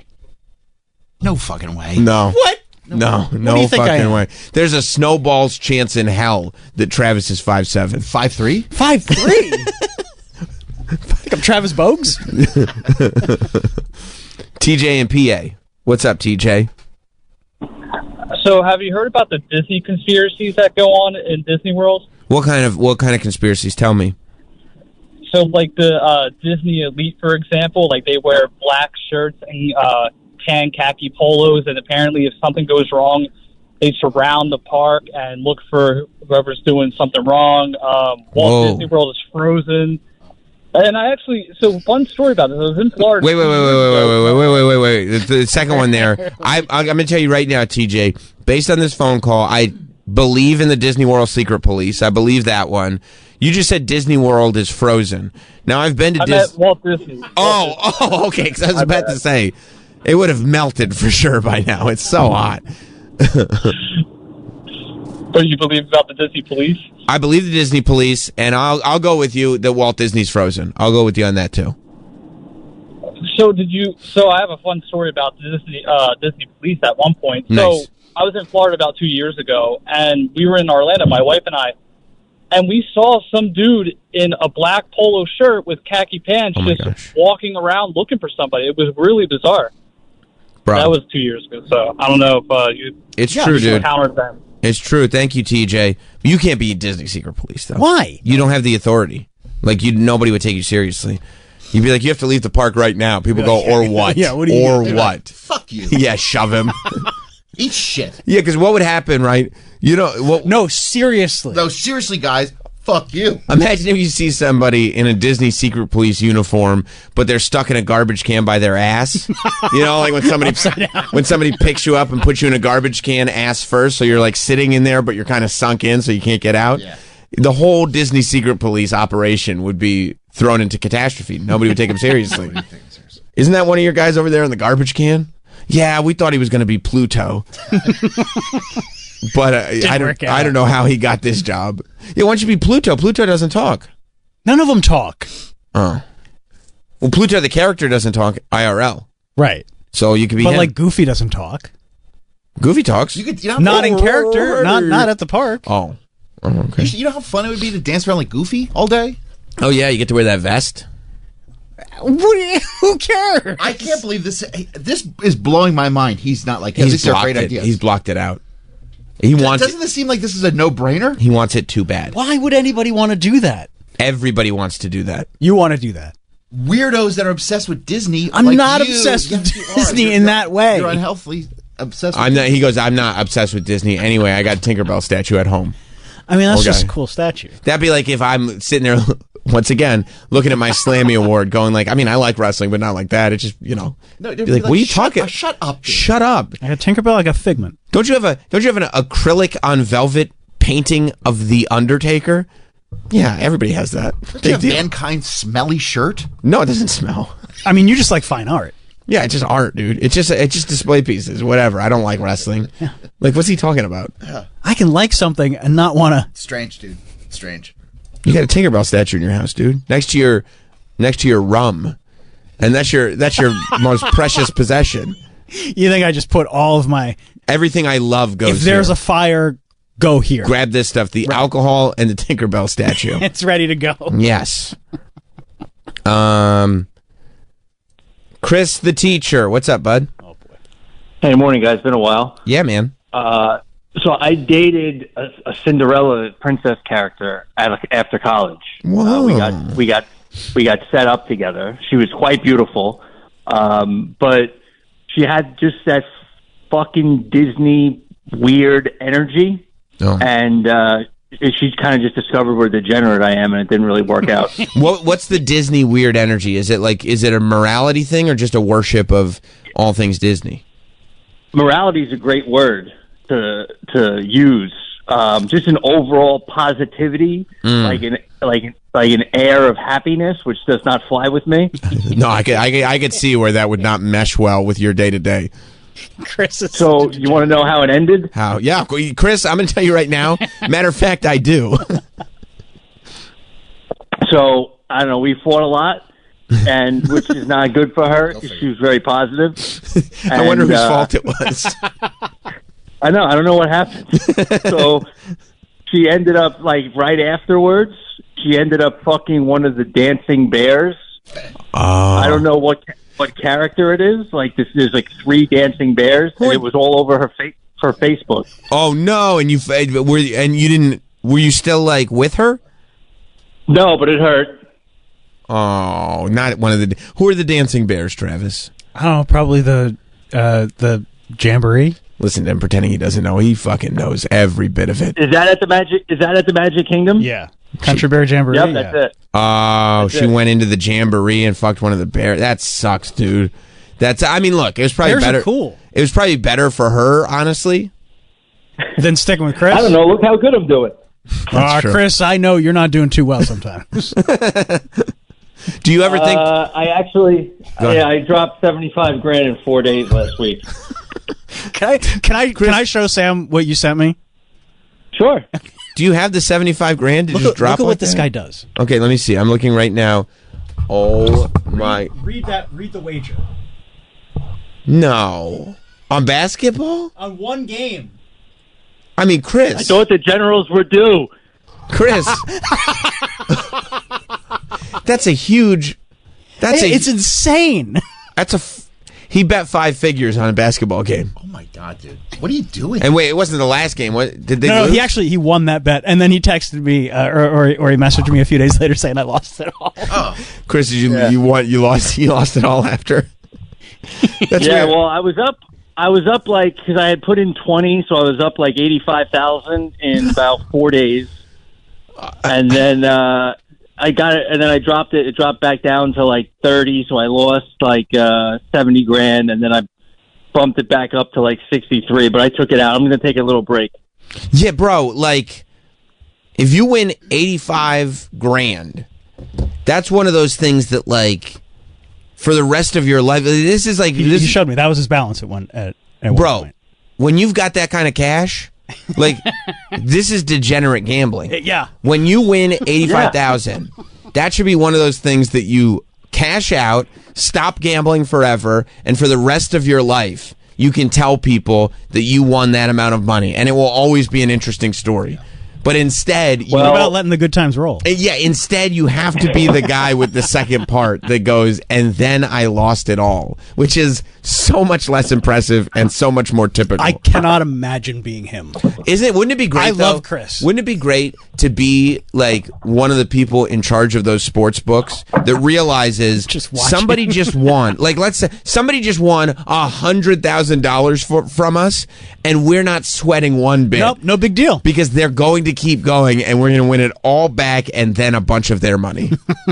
Well, you would think that, but what happened, and the reason why I'm taking a break, is because the way I bet, I always bet what's called live action most of the time. So I don't know if you're familiar with that. It's like in-game bets. Oh, yeah. So those lines change every second with the action. Yep. So I have a little edge with that with some people. And oh my God, I use FanDuel, and it kept up with my live betting, and now they've limited my wagering. Yeah, which you would think they would not limit me because they know I'm going to give it back. You are. Now I can't get buried. Do the kids know, like, when Dad's watching his game with his phone in front of him, like, don't talk to him? No, you know who knows worse? It's the fucking dogs. The dogs, when sports are on TV, they go into their crates and hide. No, Sam. Actually, I've just traumatized the animal. Can you imagine my behavior?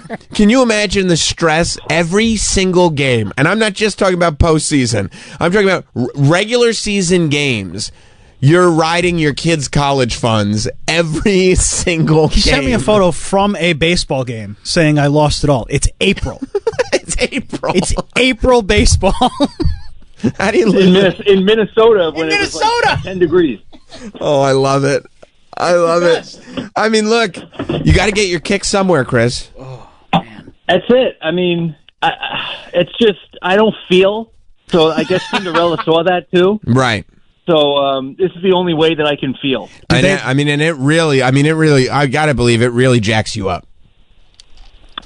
Yeah, you know, but it's like you develop a tolerance to it, so you got to go bigger and bigger, so you feel a little bit like they limited my wagers now. I think my live wager limit is like $8,000. I'm not betting that. It's just not enough. Right. That's like $20. Right.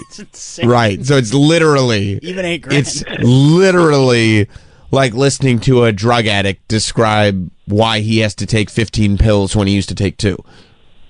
Yeah, it's I mean, I get it. And you know what, dude? It's their fault.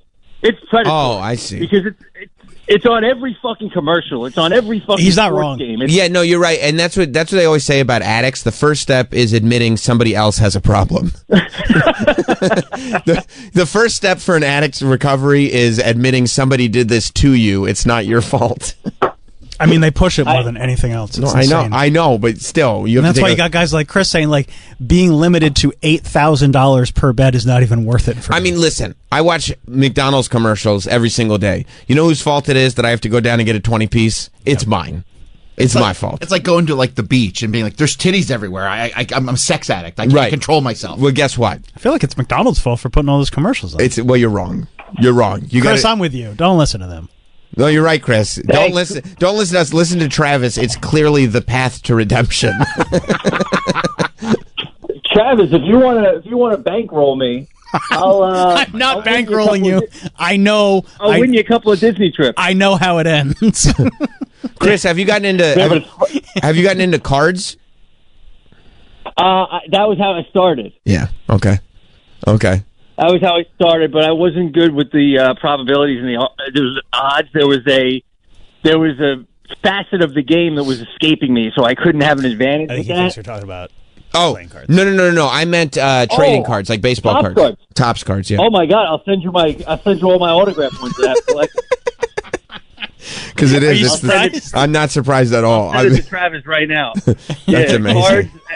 most of my memory most of my money goes into memorabilia. I have 6 separate Pete Alonso home run bats that were $10,000 each. Many. I mean, bro, it's tough. Yesterday, I was on the Fanatics Live app, so people were buying it. It wasn't my collection, but I pulled a 1 of 2 Undertaker. Oh, and I was like, isn't that the best? The best. I was like, I need to. Then you realize it's not yours. Oh, so I was like, I need to spend a lot of money on Breaker's Delights so I can have my own. Yeah, the kids are into it now too, and I have a rule that I don't want them to get the scratch-off tickets, but my fucking father-in-law buys them for them anyway. Yeah, but they're getting into the cards now, where they like really expect they can win.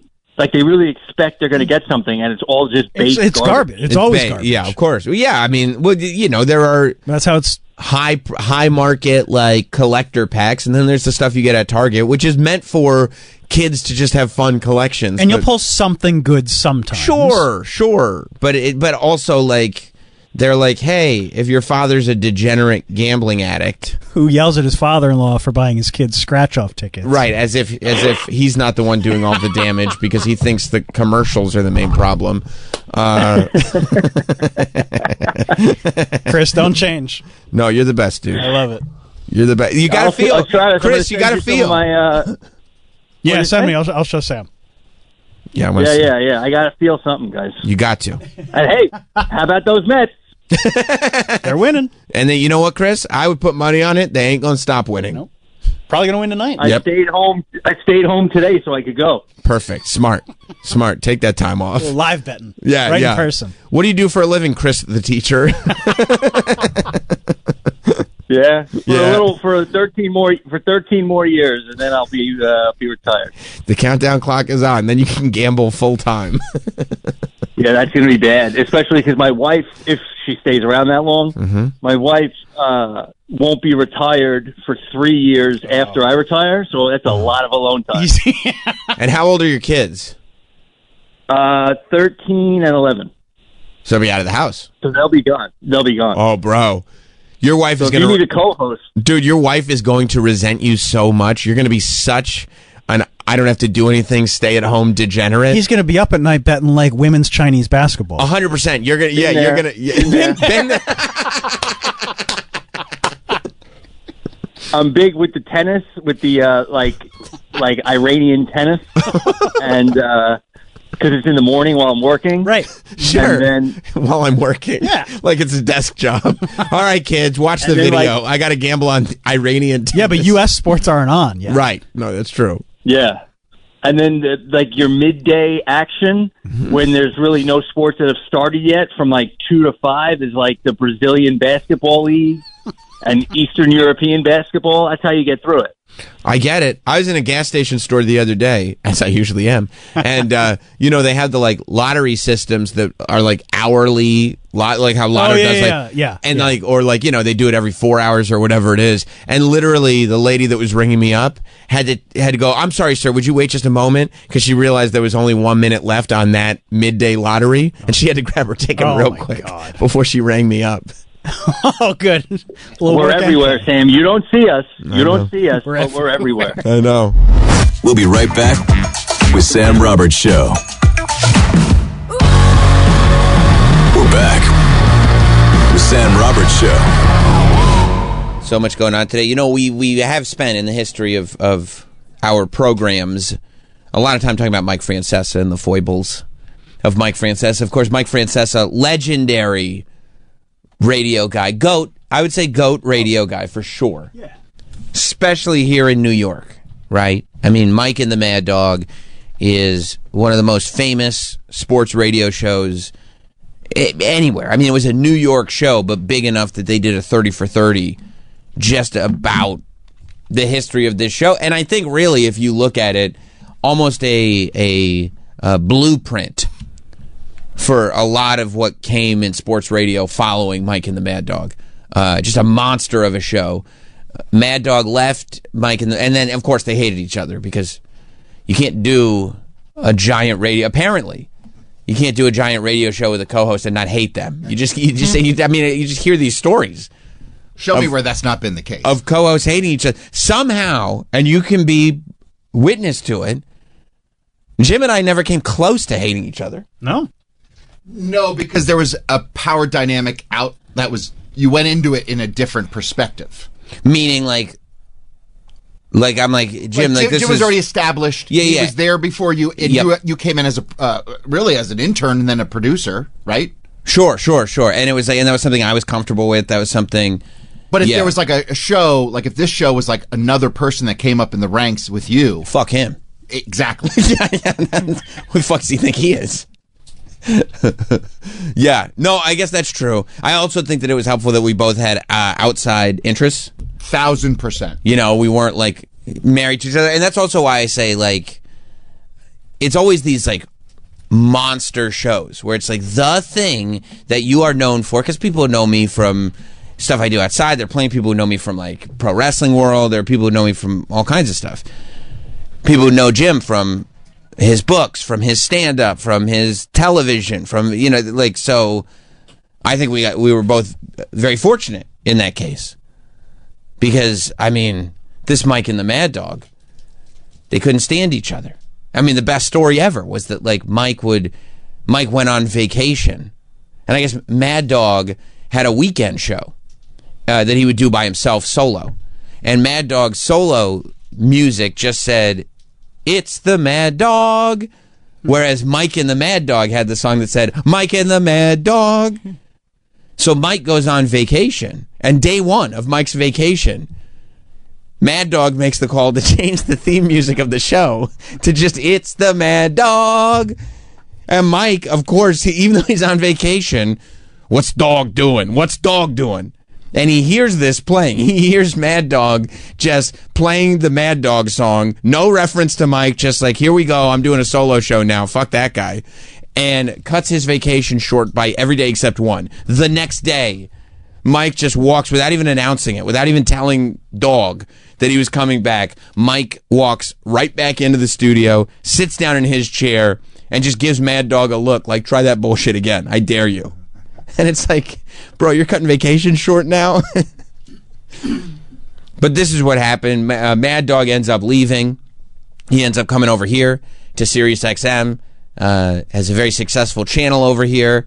Leads into First Take and having this whole second life as being the kind of back and forth with Stephen A. on First Take. Crushing it. And I mean, yeah, there are maybe even a bigger audience of people now that just know and love Mad Dog. Oh, absolutely. For the stuff he does on First I would Take. I would say that's correct. Yeah, I think, you know, we're biased because we're in New York, so we interact with older people that grew up with Mike and the Mad Dog, but that was just in New York. It's just in New York. It was at a period of time, right? And generationally, that's being phased out. Yeah. Whereas First Take is everywhere. But then Francesa just did the Mike Francesa show for years after Mike left. I guess. Yeah. I mean, after Mad Dog left. Yeah, he just kept doing it. If you're saying that, then yeah, sure. People love Mike Francesa. Yeah, I guess. Well, they love listening to Mike Francesa, I should say. I think they love waiting. Yeah. Yeah, because I mean, I was one of them. I didn't even care about sports. I was just sitting there waiting for a prank call to get on, waiting for him to get mad, and and then we'd get all kinds of gold. Just him sitting in a room by himself, you get all kinds of gold. Well, he ends up retiring and then coming back and then retiring again. Didn't exactly have the second three-peat Jordan run when he returned to radio, but he is now retired, and he is from radio. And he's doing the Mike Francesa podcast. And I mean, it's been interesting with Francesa because I feel like it's been a rude awakening that it's almost like when a New York City mayor runs for president and you realize that you've been in New York and you've been on the front page of the New York Post and everybody's talking about you, and New York is such a bubble into itself that it tricks you into thinking that what's happening in New York, if you're in New York, is what's happening everywhere. When the reality is, outside of New York, nobody gives a fuck. So Mike, I think, thought that, okay, big deal, I'll just go national. And found out that like there wasn't as much interest in him nationally as there was just in New York. Well, I figure it's got to be much harder to do a national sports show because in New York, you know what you're talking about. You're talking about, what, 6 teams? I mean, if you're Mike, mainly the Mets. Mainly the Mets. Mainly the Mets. But you're an expert at the Yankees, the Mets, The Jets, the Giants. But you know how these sports guys are. Most of them are blowhards that are not experts. That they just are experts at talking and figuring out how to have opinions. Mike's a smart guy, though. Mike is a smart guy. Mike knows his shit. Oh, yeah. Mike, I listen. But it's got to be a lot harder to pivot to a national show. Especially if you want to maintain that level of expertise. Yeah. Because you have to know about every team and every one. And that's ridiculous. Right. You know? Right. So he's doing this podcast now. And unfortunately, it appears it's still the same old Mike. Same old Mike. And that's part of his charm. That Mike will never change. This was his podcast that was streaming live. A lot of views. Look at that. That's what, 237? Yep. Well, I mean, it's more than some people I know. Oh, yeah. That's true. There are people that would die for 237. 237 would be huge. I mean, there are people who for 237 would kill a man. Pour scalding hot coffee on their genitals. Oh, yeah. We'll give you 237 views on your stream. I'll take it. Okay, fine. Ah! Yeah. So here's Mike getting down to brass tacks. Talking about the March Madness. Excuse me, who's correcting me? Hello? There's going to be some dead Stop. air here. Break the tape. Who's correcting me? Who was that? Who said that? Okay, look, pause. I've got to tell you. First, he said break the tape, which I'm assuming he's not. I don't know what he's talking about. I don't know. But I love that Mike carries himself in a way, and he did this exact same thing when he was on radio. He did this exact same thing when he was on the Yes Network, where he won't put live mics in front of the staff. The staff only talks to him in his headphones. So when he ends up having conversations with the staff, it would be like, like if I was talking to Travis or Troy or Mike or Danielle, and I was having these conversations, but you guys at home or in your car just heard my side of the conversation. I'd be like, that's a crazy thing, Danielle. And then we'd sit for about 15 seconds while she responded only in my ears because she has not yet earned the right to have her voice on the Mike Francesa airwaves. And then comes in, and I can't believe that with all the clips of Francesa that have gone viral, and I mean, this Back After This Twitter account has been there documenting all of it, that he hasn't figured out yet that a lot of this, the reason to me that so much of this is funny is because you don't hear the other side of it. You just hear Mike Francesa yelling into a void.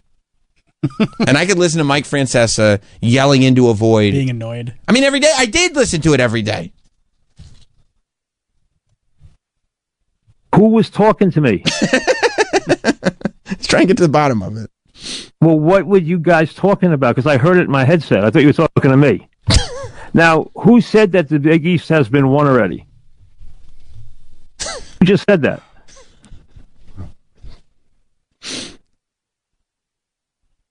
Yeah, but who said it? Okay, one of you guys just said that St. John's has won the Big East tournament. They have not won the title yet. You win the title tomorrow night. The championship trophy goes with tomorrow night's winner. It does not go with the regular season champion. It can't, because if it did, why the hell would you have a tournament? So you're wrong about that. The title goes to who wins tomorrow. That's how. This is exactly, by the way, how I have to start talking to Travis. If you did, you wouldn't be wrong. Listen, up until right now, I agree with everything. Mike's not wrong. Fact-based. But if you made a mistake and I was like just talking down to you, you are wrong. You have to understand that this is this way because of this, and you said a different thing. You're wrong. And you go, okay, fine. He's completely in the right. If I'm understanding this clip correctly. Okay. And it's tough because we don't hear the other side of the conversation at all. They're in a break right now. Right? It's still live, but Mike is under the impression that they're taking a break. I think when he said break the tape, he thought that they were pausing the record. I don't know what he meant by break the tape. That feels like an old school radio term back when they would use like a physical cart deck or whatever. Because he knows he's live. There's people watching. I don't think he knows he's live. No. He doesn't know that he's live in this minute, but Right. the show is live. The show airs live. Well, then how could you break the tape?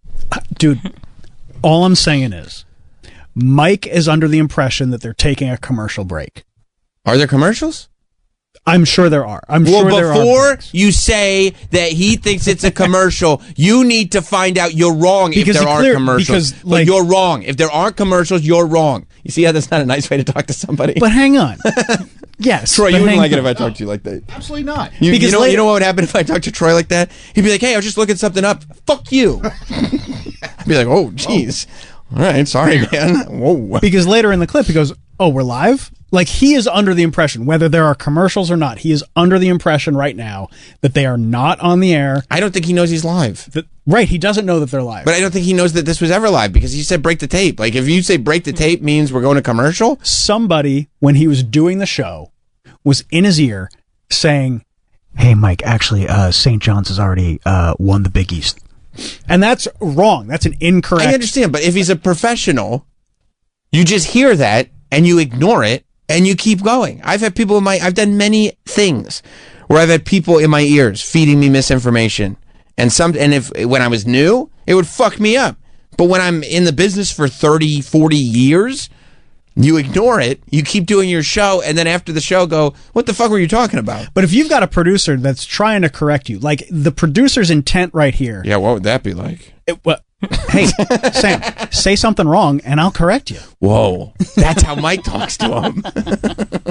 But like if you've got a producer who is in your ear while you're live saying, hey, Mike, you're wrong. This is actually right. No, I'm not. Then your intent as a producer is to get the correct information out there, or what you think is the correct information out there. And that's wrong. Mike, in my opinion, is totally in the right here. You're spitting me wrong information. You should, if you're a producer, you should be 100% sure. But how does he not know he's on the air? I don't know. I'm not trying to defend whether Mike knows that he's on the air right now or not. Because you can have this conversation later. Well, that's what he thinks he's doing. He thinks he's having an immediate. He thinks it's later? He thinks it's already later? He thinks it is during a commercial break. He obviously... But he didn't throw the commercial. Maybe he did. I didn't want... We're seeing this... He said break the tape. Yeah, we're just seeing the clip. But I don't know what break the tape means. Nobody knows what that means. You think break the tape means it's like, oh, okay, he said break the tape. Let's play a commercial. Can you imagine if I was like, okay, we're doing this like just midstream, just be like, yeah, I don't know about this Mike Francesa. Break the tape, and then we just went to commercial. The audience would be like, what? We were in the middle of a conversation because the clip starts with him talking about the topic, and then he just says break the tape. I think he meant to stop recording.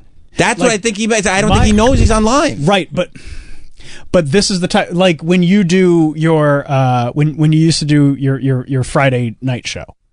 It was live. It was live, but then you would also release it later. Break the tape. You would break the tape. Yeah. My assumption here is that he does this live on Twitter or whatever. Okay. And then the podcast is put out on his feed later that But day. if that's true, then he would know he was live right now. But I don't think he's thinking about... I don't think he knows he's live. I don't think he's throwing a commercial because in the beginning of this clip, he's talking about the topic and then he just says break the tape.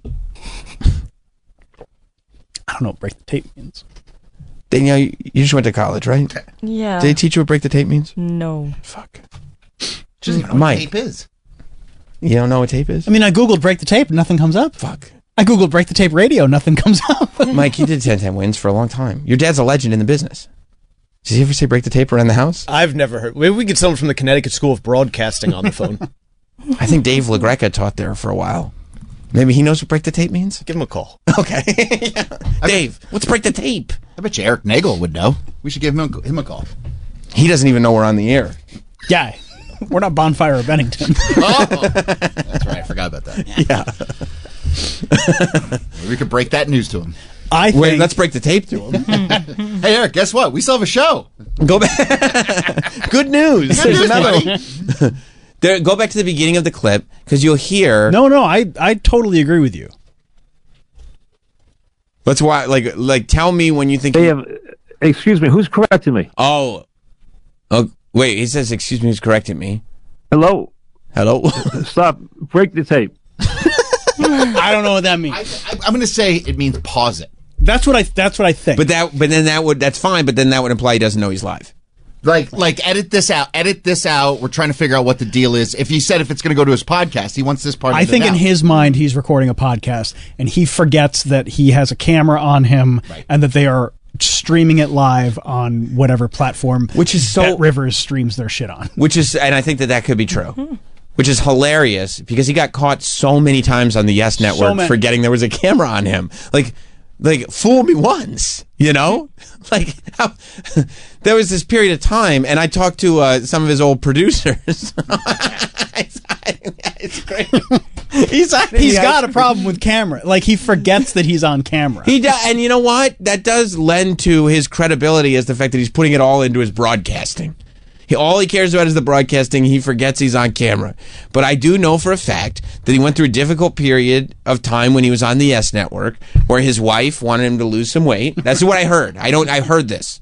Somebody who worked for him told me that his wife wanted him to lose some weight. So that's when, like, he would have the Coke bottles with the label ripped off. It was not because of the sponsorship thing. It was because he didn't want his wife to know he was drinking regular Coke instead of Diet Coke. But you could tell it was regular Coke because the cap was red. So he thought he was being slick. He wasn't that slick. And here, he's helping himself to a nice bowl of ice cream, which looks like he sent one of the interns down to, like, a soft serve station. That looks like it might be a Carvel because I see the pink spoon, and that is a... Or like one of those like frozen yogurt places you can add the toppings. That's what I thought. It was a frozen yogurt place you could add the toppings. Okay, but you think it's like a 16 handle? A 16 handle situation. But then he puts his cue cards over the ice cream to hide it, and then he says something like, "Hey, are we on TV?" Yes, Mike, we're on television.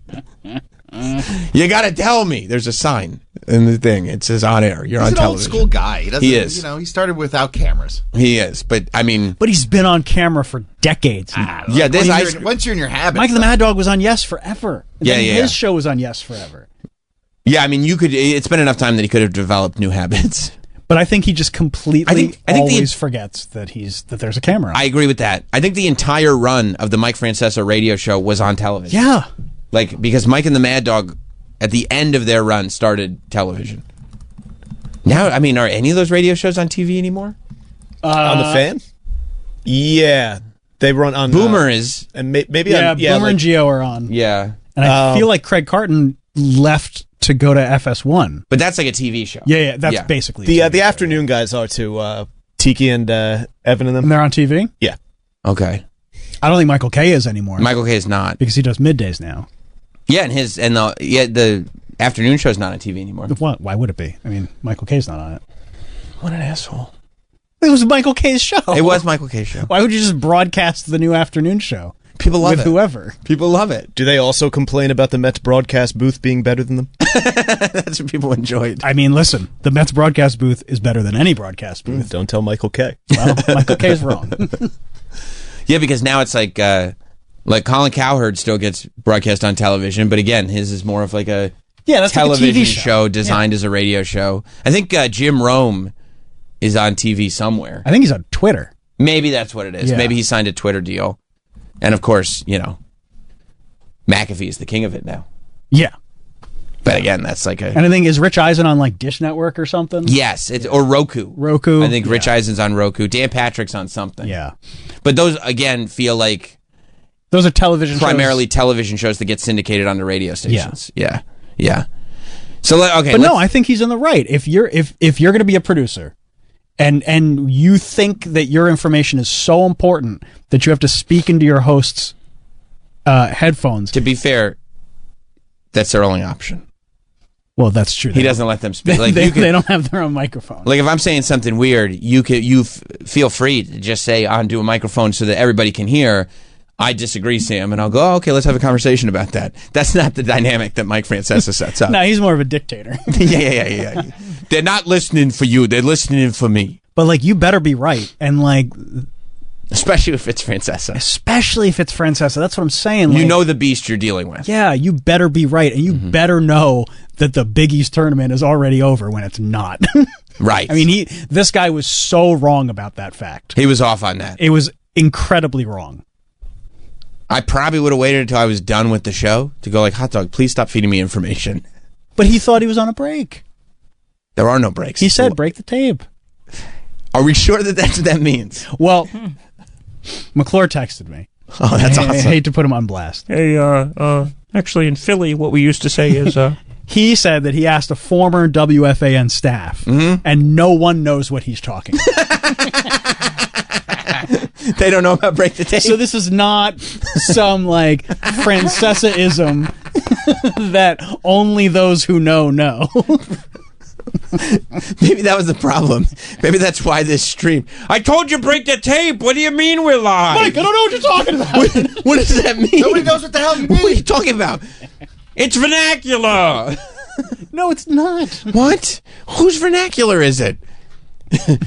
McClure is like a student of this game. Oh, yeah. He came Anybody up would and know right. it's him. Huh? I said if anybody would know, it would be him. If he doesn't know, and if Eric Nagel doesn't know. Well, we don't know. I'm sure I have a He feeling. doesn't know our show. That's true. But that doesn't mean he doesn't know what Break the Tape is. Yeah, but we'll never know because they'd be like, "Oh, they were talking about you on Sam Roberts' show." He'd be like, "What? What is that? The wrestling show I don't- podcast? What? You mean his Instagram account?" Who's correcting me?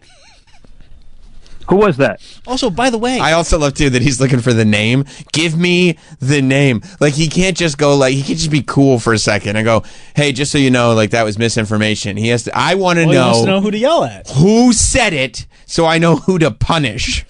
It's not good management skills. It's very Samuel Jackson. Say what again? Yeah, it is. Yeah, it is. But also to defend Mike. He loves Mike Francesa. I got to start treating Travis like Mike treats his guys because I don't think. If I you don't asked- think if because you I've seen. asked us- Can you imagine? Can you imagine how shitty Travis would get and how quickly he would get that shitty working with Mike Francesa? I wouldn't work for Mike because of that. But can you imagine having to ask us 10 times who said something? Like, just fucking, just say it. Just say I who can't it imagine was. that. You know why? Why? Because I work with Hot Dog, and Hot Dog is the type. He owns up to his mistakes. No, he doesn't.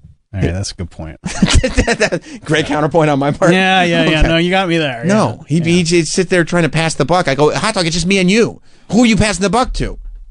No, because you had said, no, I hadn't. If I'm asking as the boss, hey, who said that? And obviously they're not giving him an answer because he keeps saying, who said it? And you know, you've worked with radio guys, Sam. You know that, like, the ego on these guys, and if somebody says the wrong thing into the ear, they're going to freak out. They're not going to roll with the punches.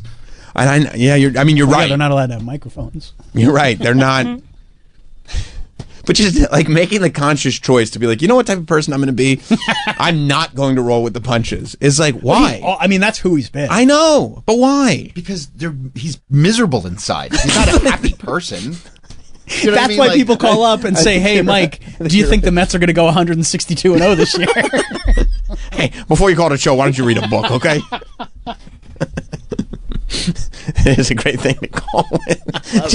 Just opening day, the Mets win. And somebody calls and says, hey, Mike, Mets look pretty good this year. You think they go 162-0? Just to rile them up. Just to fuck them up. They stay on the line for hours to do it, too. Yes, hours. Yeah, exactly. And you know what? When Mike points that out, when he goes, you were on hold for 2 hours, this is all you got to say? I'm at home going like this. What a hero. What a hero that guy is. I'm glad he did that. And by the way, it's not like it used to be. Like, it's pretty easy to just put your cell phone down and just wait to be picked up and do other shit. Throw it on speaker. You're picking your kids up from school. Yeah. You, shh, shh, shh. Daddy's waiting to fuck It's up not Mike like it used to Francesa. be. Yeah. Yeah, I mean, there are so many people with so many stories that I sit there and I am just bored through their stories. But if I was hanging out with a friend of a friend, and that friend of a friend was like, yeah, I used to wait on hold for 2 hours to fuck up Mike Francesa, he could have me in stitches. Tell me every call you made. I want to know. That's someone you'd want to have a conversation with. Oh, I mean, I could have, and then I'd be like, I would want to hang out again just so he could tell me the exact same stories again. All right, let's try to get through this. Who said that? Oh, it was playing. No, it was playing. Who was talking to me? Give him an answer. Well, maybe they're Well, fucking what with were them. you guys say talking about? Because I Roland. heard it in my headset. I thought you were talking to me.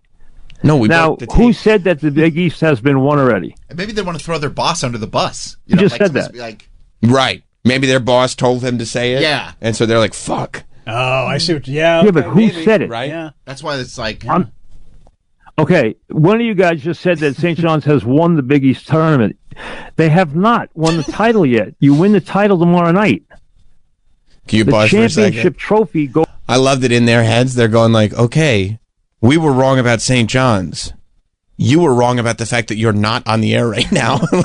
Because the staff knows he's live. They let him sit in it for a while. Because he's yelling at them. He's treating them not like human beings. I don't see it that way. Okay, well, you love to be treated like a human being. I don't think he's yelling at You me. don't have any empathy in your soul. Hey, ask this guy to find the terms of service. But he's not yelling at him right now. That's right. It's his tone. It's his tone. It's his tone, but also his tone. Can you believe that of all people, Travis is defending the boss, yelling at the... I kind of understand it though, because they're saying the wrong information into the host's They're ear. giving him the wrong information. Two seconds ago... But his tone is only the way that his tone is because they continue to not tell him the information he wants to know. I mean, Crazy Dad, 2 seconds ago, I said that's misspelled. Troy said, well, you can read it. Fuck you. And now he's going like, no, they're allowed... I mean... I need to start conducting... Yeah, but you don't roll with the punches. You have to point out every single spelling flaw. You are my exactly. You are like, hey, okay, and hey, apparently... Who's writing these phones today? Apparently you guys love that because he's doing the right thing. No, you're just as much of a dick as he is. You said he's in the right. He is in the right. Okay, so then that's how I'm going to act going forward. Ooh, big change. If I...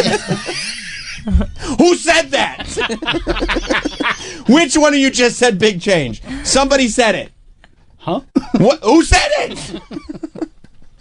I see. This is a conversation I would love to have heard the other side. Yeah. Because, like, what are they saying? When he keeps saying, who said that? What are they saying? I don't think they're saying anything. They're looking at each other going, fuck him. I think somebody said, hey, say this, that one of the lower staff people said it.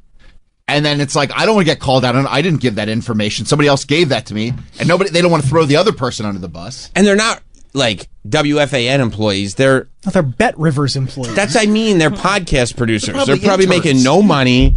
They've got like 6 other shows that they produce. Yeah. And they're like, why is he acting? And he's a dickbag to them, so they're Right. like, fuck him. Because that's the other thing. He's acting like he's still #1 in New York. And they're sitting there going like, we're making $15 an hour. Like, If that. You're on, like, the 8th most popular betting website's podcast platform. Right. They're sitting there going like, who cares who said it? Like, just do your fucking show, Move dude. on, dickhead. Yeah. Hey, old man. Yeah. Who's going to tell this idiot he's still alive? Whatever. Should we tell him who said it? No. Don't tell him. That's the other thing. Like, you're right in a sense that, like, the people that are working for him, I would assume, have no idea who he was. You know? So, like, there's a good chance of that because they're they're probably kids. going to be like, hey, it's already been won. Yeah. Stupid old man. Right. Not knowing that they're probably totally like wrong. Danielle coming out of college going like, okay, I guess this is kind of like a job in broadcasting. Yeah, this would be a good first job. And then they got to deal with some guy who thinks he's still #1 in New York.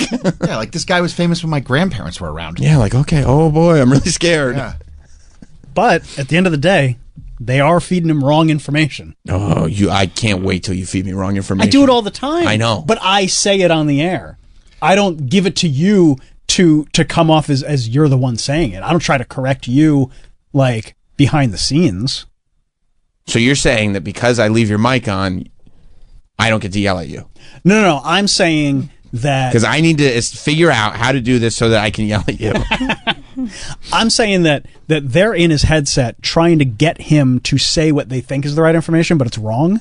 Say it. I in this position get to just be wrong in my own voice. You know what I mean? It would be funny if you had a direct feed to me and you were like, Mike Francesa's still on the fan? Like, yeah, Mike Francesa's still on the fan. You're just chuckling to yourself. Like, now it's coming out of your mouth. You're the one who said it. Shit! Plus, there are Twitter accounts dedicated to every time I say something wrong. Yeah. That's embarrassing. It is embarrassing. For everyone involved. Yeah, well, imagine there's a Sam Roberts Twitter account just making you look like an asshole every day. Every day. They're not making him look like an asshole. He's doing it himself. Hey, good luck with that. It's not going to be a very successful Twitter account, I don't think. All right, we're still only a third of the way. Fuck. Sorry, I'm sorry.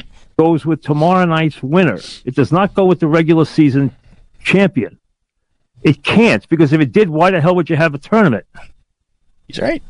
So you're wrong about that. The title goes to who wins So you're tomorrow. wrong. Okay, fine, I'm wrong. They are the regular season champs, but that's not the championship for the title. Okay, The title, the trophy, comes to the winner of tomorrow night's game, no matter who it is. They have to do that. Because otherwise, why the hell have a tournament? No, I know you said that. If St. John's had already won the title, what are these 4 days for? Can you pause? I'm sorry. Now you're just saying the same thing over and over. And he doesn't even think he's on the air. No, Like, he this does not is- think he's on This the is air. who he is in real life. We've broken the tape. The tape's broken. He decided to break the tape long ago. And he thinks to himself, if I don't break this down, because this is a guy who loves telling people that they're wrong. Oh, yeah. Like this is a guy who loves like talking down to you and going, let me explain how wrong you were. But what I'm really doing is getting the opportunity to be right. I love to talk down to you where I'm right and you have to apologize for being wrong. Which, if I know that as a producer, I better be damn sure I'm right before I give him any information, because he loves to be right. You know what I mean? I gotta start being more like that.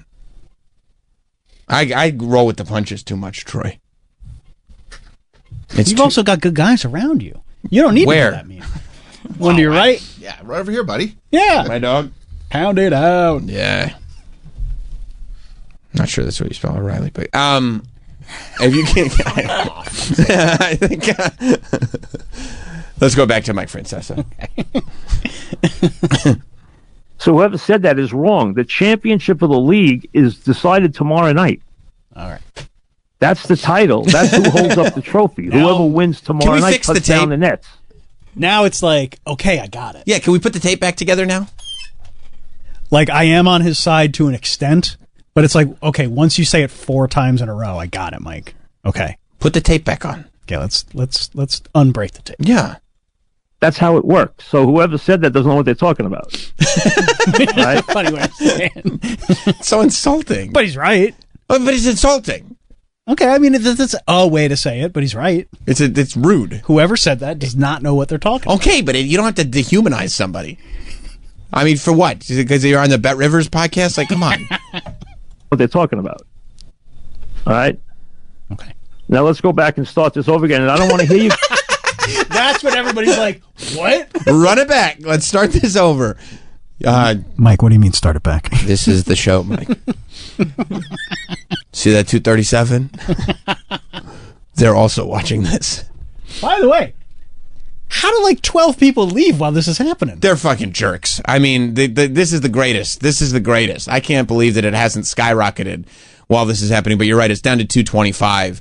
And I tell you, as much as I want to talk to the people who prank call Mike and wait on hold for 2 hours, anybody that like goes like, oh, that Mike, I can't take it, I turn it right off. It's like, get the fuck out of my house. Oh, this guy's yelling at his staff. I'm out. I don't want to hear that. Oh, really? Well, that's all we're listening to. All right?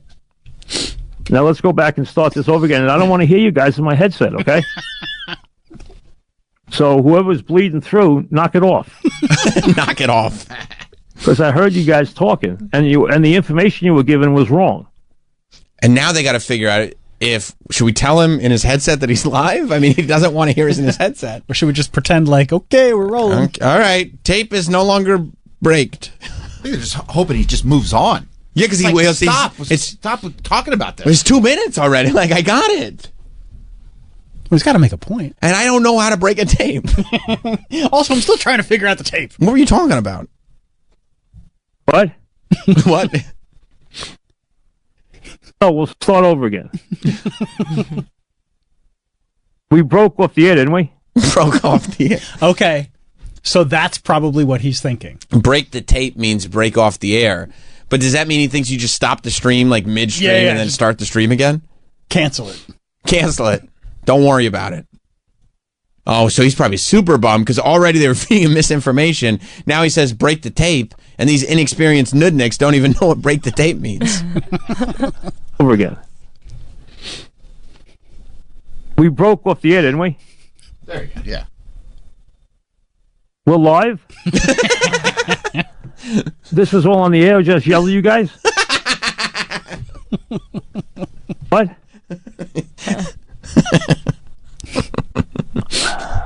You gotta be kidding me. This rules. You gotta be kidding me. You know what my favorite part of this whole thing is? Like he just knows. the deep exhale. Like, not again. Everybody knows I'm an asshole. Like, he's probably really happy doing a podcast that like not nearly as many people listen to, just like a quiet podcast where he can do whatever he wants. He gets his paycheck. He doesn't have to worry about the books. He doesn't have to worry about people concentrating on what he's doing. And he knows there's always these lurkers. There's always people waiting for him to do something like this. Oh.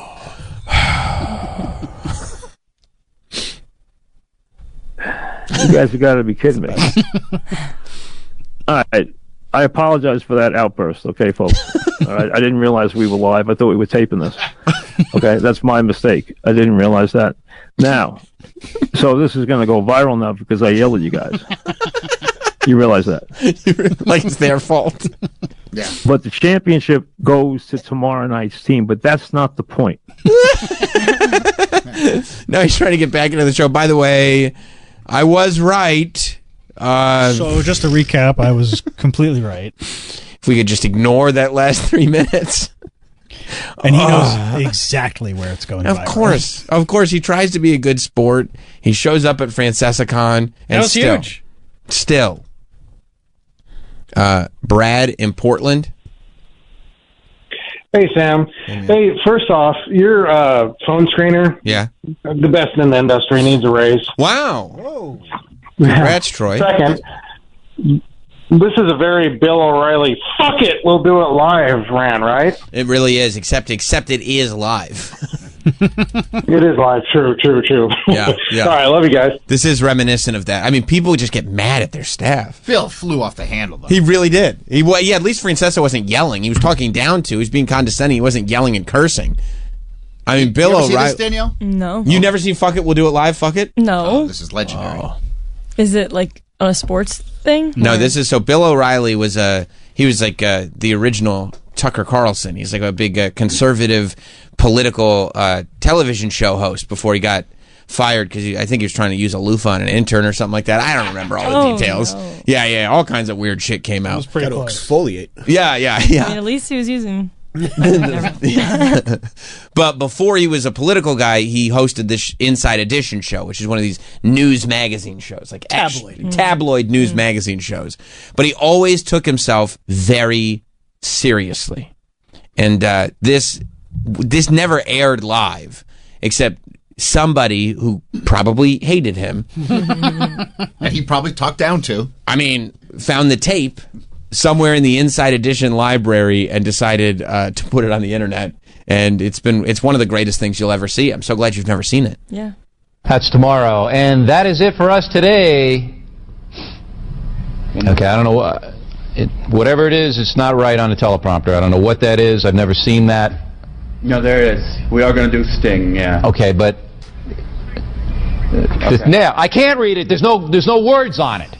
Okay. Honey? Sure. There's no words there to play us out. What does that mean, to play us out? Sting is going to do, it's a video, Sting video. Can you pause for a second? So I understand what's going on. 100%. They want him to say to play us out. Here's Sting, and then they The play musical artist. So he doesn't leave. He doesn't end the show.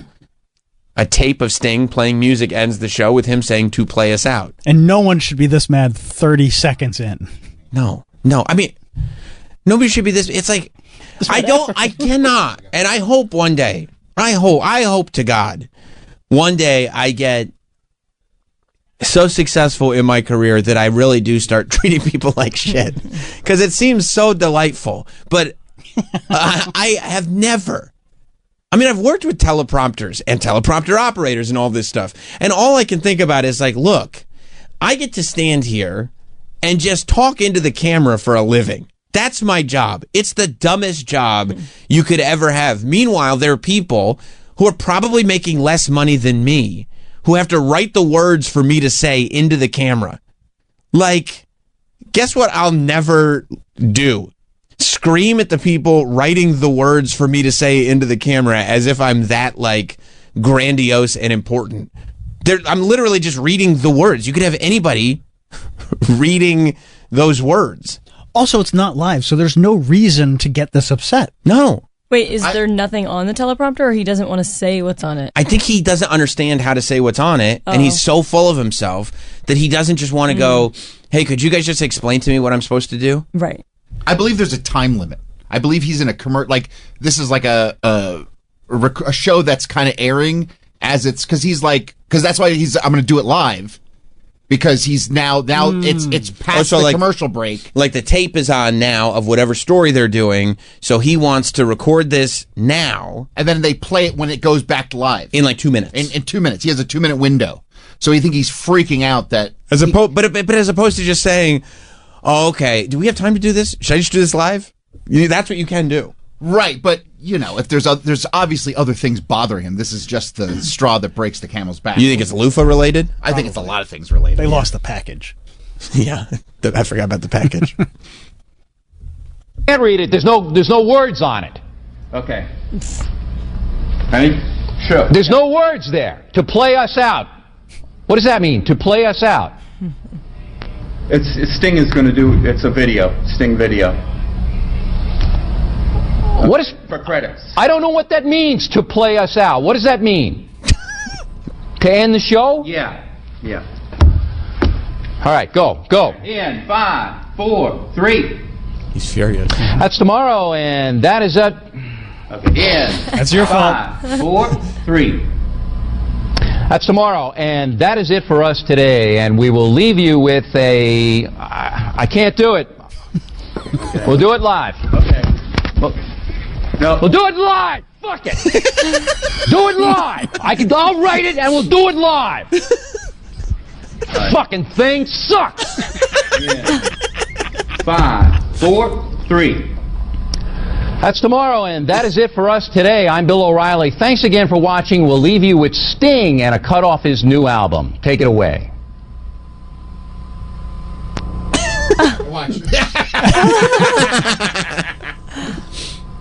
I mean, why, right? Ew. I disagree with what Troy. A gross display. Why? It is a gross display. Grow up. I think what he means by live is that he'll just do it in the moment. Not that they're actually live on, because there's no way. Like, I'm not reading that prompter. Yeah. I'm just going to do a live shoot. But why does he seem like he's in a hurry to get it? Just like because he's an asshole. Get your thoughts together and just do it at your leisure. Because he just wants to get out of there. You saw how quickly he took his jacket off. Oh yeah, he's ready to go. Yeah.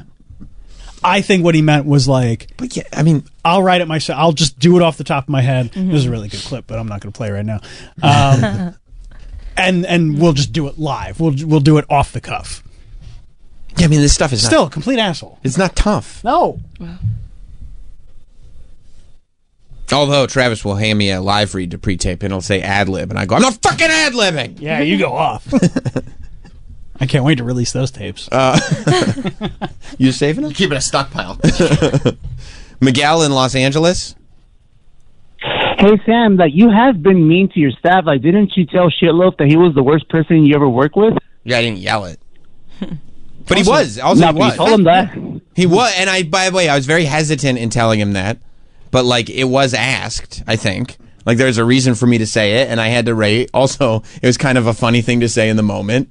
And you didn't lie. But I didn't lie. I didn't then scold him and explain to him what's right and wrong. Also, that was come on. Miguel, what are you? Calling up talking about old shit? We don't talk about old shit. You talk about the 90s there almost every week. What are you talking about? No, I don't think so. I don't think. Plus, the 90s are back, dude. That's true, and also you did have a chance to ask E-Rock about this. If you saw my Instagram post on Jim and Sam Take Memes, you should ask them. You mean yesterday? Oh, Miguel, bravo. Miguel, that was a mistake. That you put up fake news and a misleading post. That was Brendan Sagalow that was in here yesterday. Really? Could have fooled me. Okay, thank you, Miguel. Could have fooled me later. Could have fooled me. Miguel has a funny Instagram. What good to me? Jim and Sam Dank Memes. Give him a nice plug. Okay. Puma, our friend Puma in Chicago. What's up, Puma? There we go. Good morning, boys. Good morning, Puma. And good morning, Danielle. Hi. Hope you had a good weekend. Yeah, the best was when Sour Shoes would call, from the Stern Show, would call Mike and fuck with him. That was some of the best calls. And it got him so pissed. I can only imagine, Puma. All right. I can only imagine. I can't. Thank you, buddy. Thank you, buddy. Yeah, I mean, look, the people. How dare you laugh at Puma? The people. Riveting, right? I mean, it's just people fucking with Mike Francesa will never get old. We will be right back. The Sam Roberts Show. You're back with Sam Roberts Show. Joining us in studio now, Paul Verzi. Yay! Yes. Reasonable Man is the new Paul Verzi special. It's out now on YouTube. It premiered just earlier this week. Yesterday. Just yesterday. Yesterday, a day. Wow, 1 day old. 1 day old. Paul's YouTube channel is The Paul Verzi. You can just go on, search Paul Verzi, search The Paul Verzi, search Paul Verzi Reasonable Man. Whatever you do, just go watch the special. Get your friends to watch the special. It's always great when one of our guys puts out a new special, especially you. Yeah, I appreciate it, man. This is the third one, and this one was different because this is the first kind of grassroots independent. You know, the first one was in 18 Comedy Central. Second one was Netflix 22, and now this one I was just like, you know what, man? Things are changing. I'm seeing things happening in the business. Things getting saturated. I feel like the special has not become special anymore.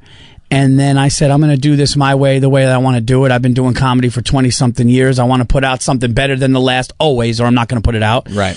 And, dude, the people are going like, wow, this feels special. The comments have been incredible. Dude, the best was I had a hater just go, Verzi's kind of growing on me. This is good. And I'm like, that feels good. It came out, it's a day old, but there's over 200 and something comments, and it's been very, very nice. And so many people coming through to that's great. To just say nice things, and you know, so it's just been great, guys. So yeah, and it's a channel. Here's the other thing. I didn't do the 800-pound gorilla. I didn't do the All Things Comedy. I was like, I'm going to rebuild and model my YouTube channel, which is tough, and just grow. And we'll see. But you know what? That's the way I want to do it. And I'm going to put my other specials on there. I'm going to put podcasts on there. I just want like awesome. my channel, dude. Yeah. No more. We like it, but that one executive was offended. Or I was telling you before on the walk here, you could put out a good special, and they're like, yeah, dude, but can you wait 9 months? We're backed up, and it's like, no, I'm not doing that. Right. So it feels good to just and then be able. 9 months later, it's like it's still a maybe. You know what I mean? Like they're like, actually, and you're like, what? Yeah, no, 9 months, something could happen in the news. That's actually, hey, listen, you know what? That thing he says, can we take that out? Or like, now the timing is, plus with the world being so crazy. Fucking Trump taking bullets, and then this happening, and Kamala, all these different things. It's like, I want to just get this out. Yeah. I just want to get this out because the world, Lord knows what's going to happen. Lord knows what's going to happen after the election. I was like, I want to get this out now. Let people have it for the holidays. Just have it out. So that's what I did. Yeah. Well, that's great, man. And it's already got a lot more views than you have subscribers, which is such a good thing because that means it's going past the people who have already subscribed to you. Like they're seeing it, and then also a ton more people. I knew that this was going to be a longer haul. I knew what the Netflix did after a month. I knew that the YouTube thing, especially with a brand new channel that I knew it was going to be that way. But when we saw the subscribers the amount of subscribers I got in 24 hours was more than I got in like years. That's awesome. So like that happened, and then 200 comments came in, and it was just people like 10 out of 10 classic. I'm not just saying that it just made me feel, and then to have monster comedians, multiple, just going, dude, so that it feels good, man. So I just watch it, like it, whatever. If leave comments. If you don't like it, don't leave a comment. That's the other thing about that's the other thing about the Netflix, and not just Netflix, but all the streamers, is that there's so much stuff coming out that it kind of disappears after a week. That was my, and again, I'm not going to sit here and say anything bad about Netflix. Netflix was great to me. Sure, you could be back on Netflix for the next special. Yeah, 2 years ago, they really gave me a platform, and it really took my career to another level. I'm not going to hate on it, but after a week, it's kind of an assembly line. It's like, all right, Paul, then there's Joe Coy, then there's Whitney, then there's this one, and then after 6 weeks, people are like, wait, you got a Netflix special? And I got to tell them. So why not do it from my own channel? Yeah. That was kind of the lie. It got so fucking saturated, dude. And also, it's nice that if people hear you on your podcast or this show or whatever, and they just search you into YouTube, it's like, oh yeah, that guy was funny on the radio, or that guy was funny on that TV show. Let me watch his special. It's just right here on YouTube. I'm gonna tell you guys something about this show, about the Jim and Sam show. Yeah. People hit me up going, hey, love the special. Please tell, like, when are you going on Jim and Sam? And I go, as a matter of fact, I'm going to be on Jim and Sam in 2 days, in a day. So it's kind of cool that, and I appreciate you guys having me on like 24 hours into this thing. Of course, yeah, we're happy to do it. No, this is fun, man. Yeah. How do you feel when you're encountered by somebody who admittedly was a hater and is now like, you know what, you've grown on me? Because it's happened quite a bit to me. Quite a bit. And there's like one half of you that's like, oh, that's great. Like, oh, that's fun. Like, oh, and then there's the other half. It's like, yeah, you motherfucker. Like, why weren't you there from the beginning? Because I've learned in the amount of time I've been in this business that it's not personal. Yeah, and I also learned that if I'm associated with somebody that somebody doesn't like, fuck that guy. I learned all that, and I realized, like, because you didn't meet me. The Robert Kelly effect. Because yeah. But here's the deal. I know if you sat down and talked to me and we had a beer and you hated me, I know after that you'd watch my shit and you'd watch it in a different way. Yeah. So I know it's not personal, but it was cool that the quality of the product made a hater go, I can't. You know what the funny thing is? There's been the only hate that you would get. I got like a production value. Someone's like, is the sound all right? Hilarious, but the sound guy needs to go. It's like, when I started hearing that, I'm like, okay. Because now you're searching for stuff. You can't find anything. Yeah, like, when the quality of the stand-up is there and people have been like, yo, like, Verzi, one of my favorite comments was, he goes, I'm 2 minutes in and I screamed out loud, Verzi, don't miss. And I was like, that makes me feel good when people say 10 out of 10 are classic. But when you're just like, he's funny, but like, fuck, then I'm like, okay. But I've learned that when you say I grow on you, then maybe, you know what? And then I'll also look in the mirror and go, you know what? Maybe 5 years ago when that person first started hating on me, 6 years ago when that person first started hating on me, maybe I wasn't as good. That's the really healthy way to look at it. Because you know what? 3 specials have come after that. So you might have started hating me when you first saw me and was like, okay, he's okay, but not, that. Yep. And then all of a sudden, like 3 specials later and putting the work in and doing it, people are like, oh, he, maybe... and I also think you should be getting better. And you have to be getting better. Yes. And I don't understand anybody that puts out something that wasn't as good as the last. Right. But what also happens is when somebody big, like, me being friends with, like, Pete Davidson. Diddy. Me being Diddy, I've been to those parties. Right, no. Right. Yeah. When Diddy's at the freak off going, you got to watch my man's special. When he's holding a giant dildo going, Paul, what are we doing here? No. Like when you have like, oh, he's friends with Pete Davidson, or, oh, Bill Burr said this, or Joey Diaz said he's funny. Sometimes they look for like, oh, well, is that why? But then when they see, they're like, oh, so it's Sure. all good. But I've gotten to a point, man, I can't pay attention to that. I'm paying attention to the love, the people that like it, the people that share it, and the people that want to grow it. That's all I can pay attention to, man. Are you in a positive space right now because the Yankees are doing well? I'm in a positive space because, the Yankees are doing well. It's a lot of stress. I have a lot of stress going on. You do? Just because my kids are in sports. Oh. And I'm gonna tell you something that happened, dude. I gotta be honest with you. I never thought this would happen. Okay. I never thought that this was gonna happen to me, Sammy. Okay. Yep. My son's a great basketball player. I know what I'm expecting when I go see him. God bless. Okay. He's had NBA players, Division I players work with him. He's an amazing shooter in the area. He's great, and that's fine.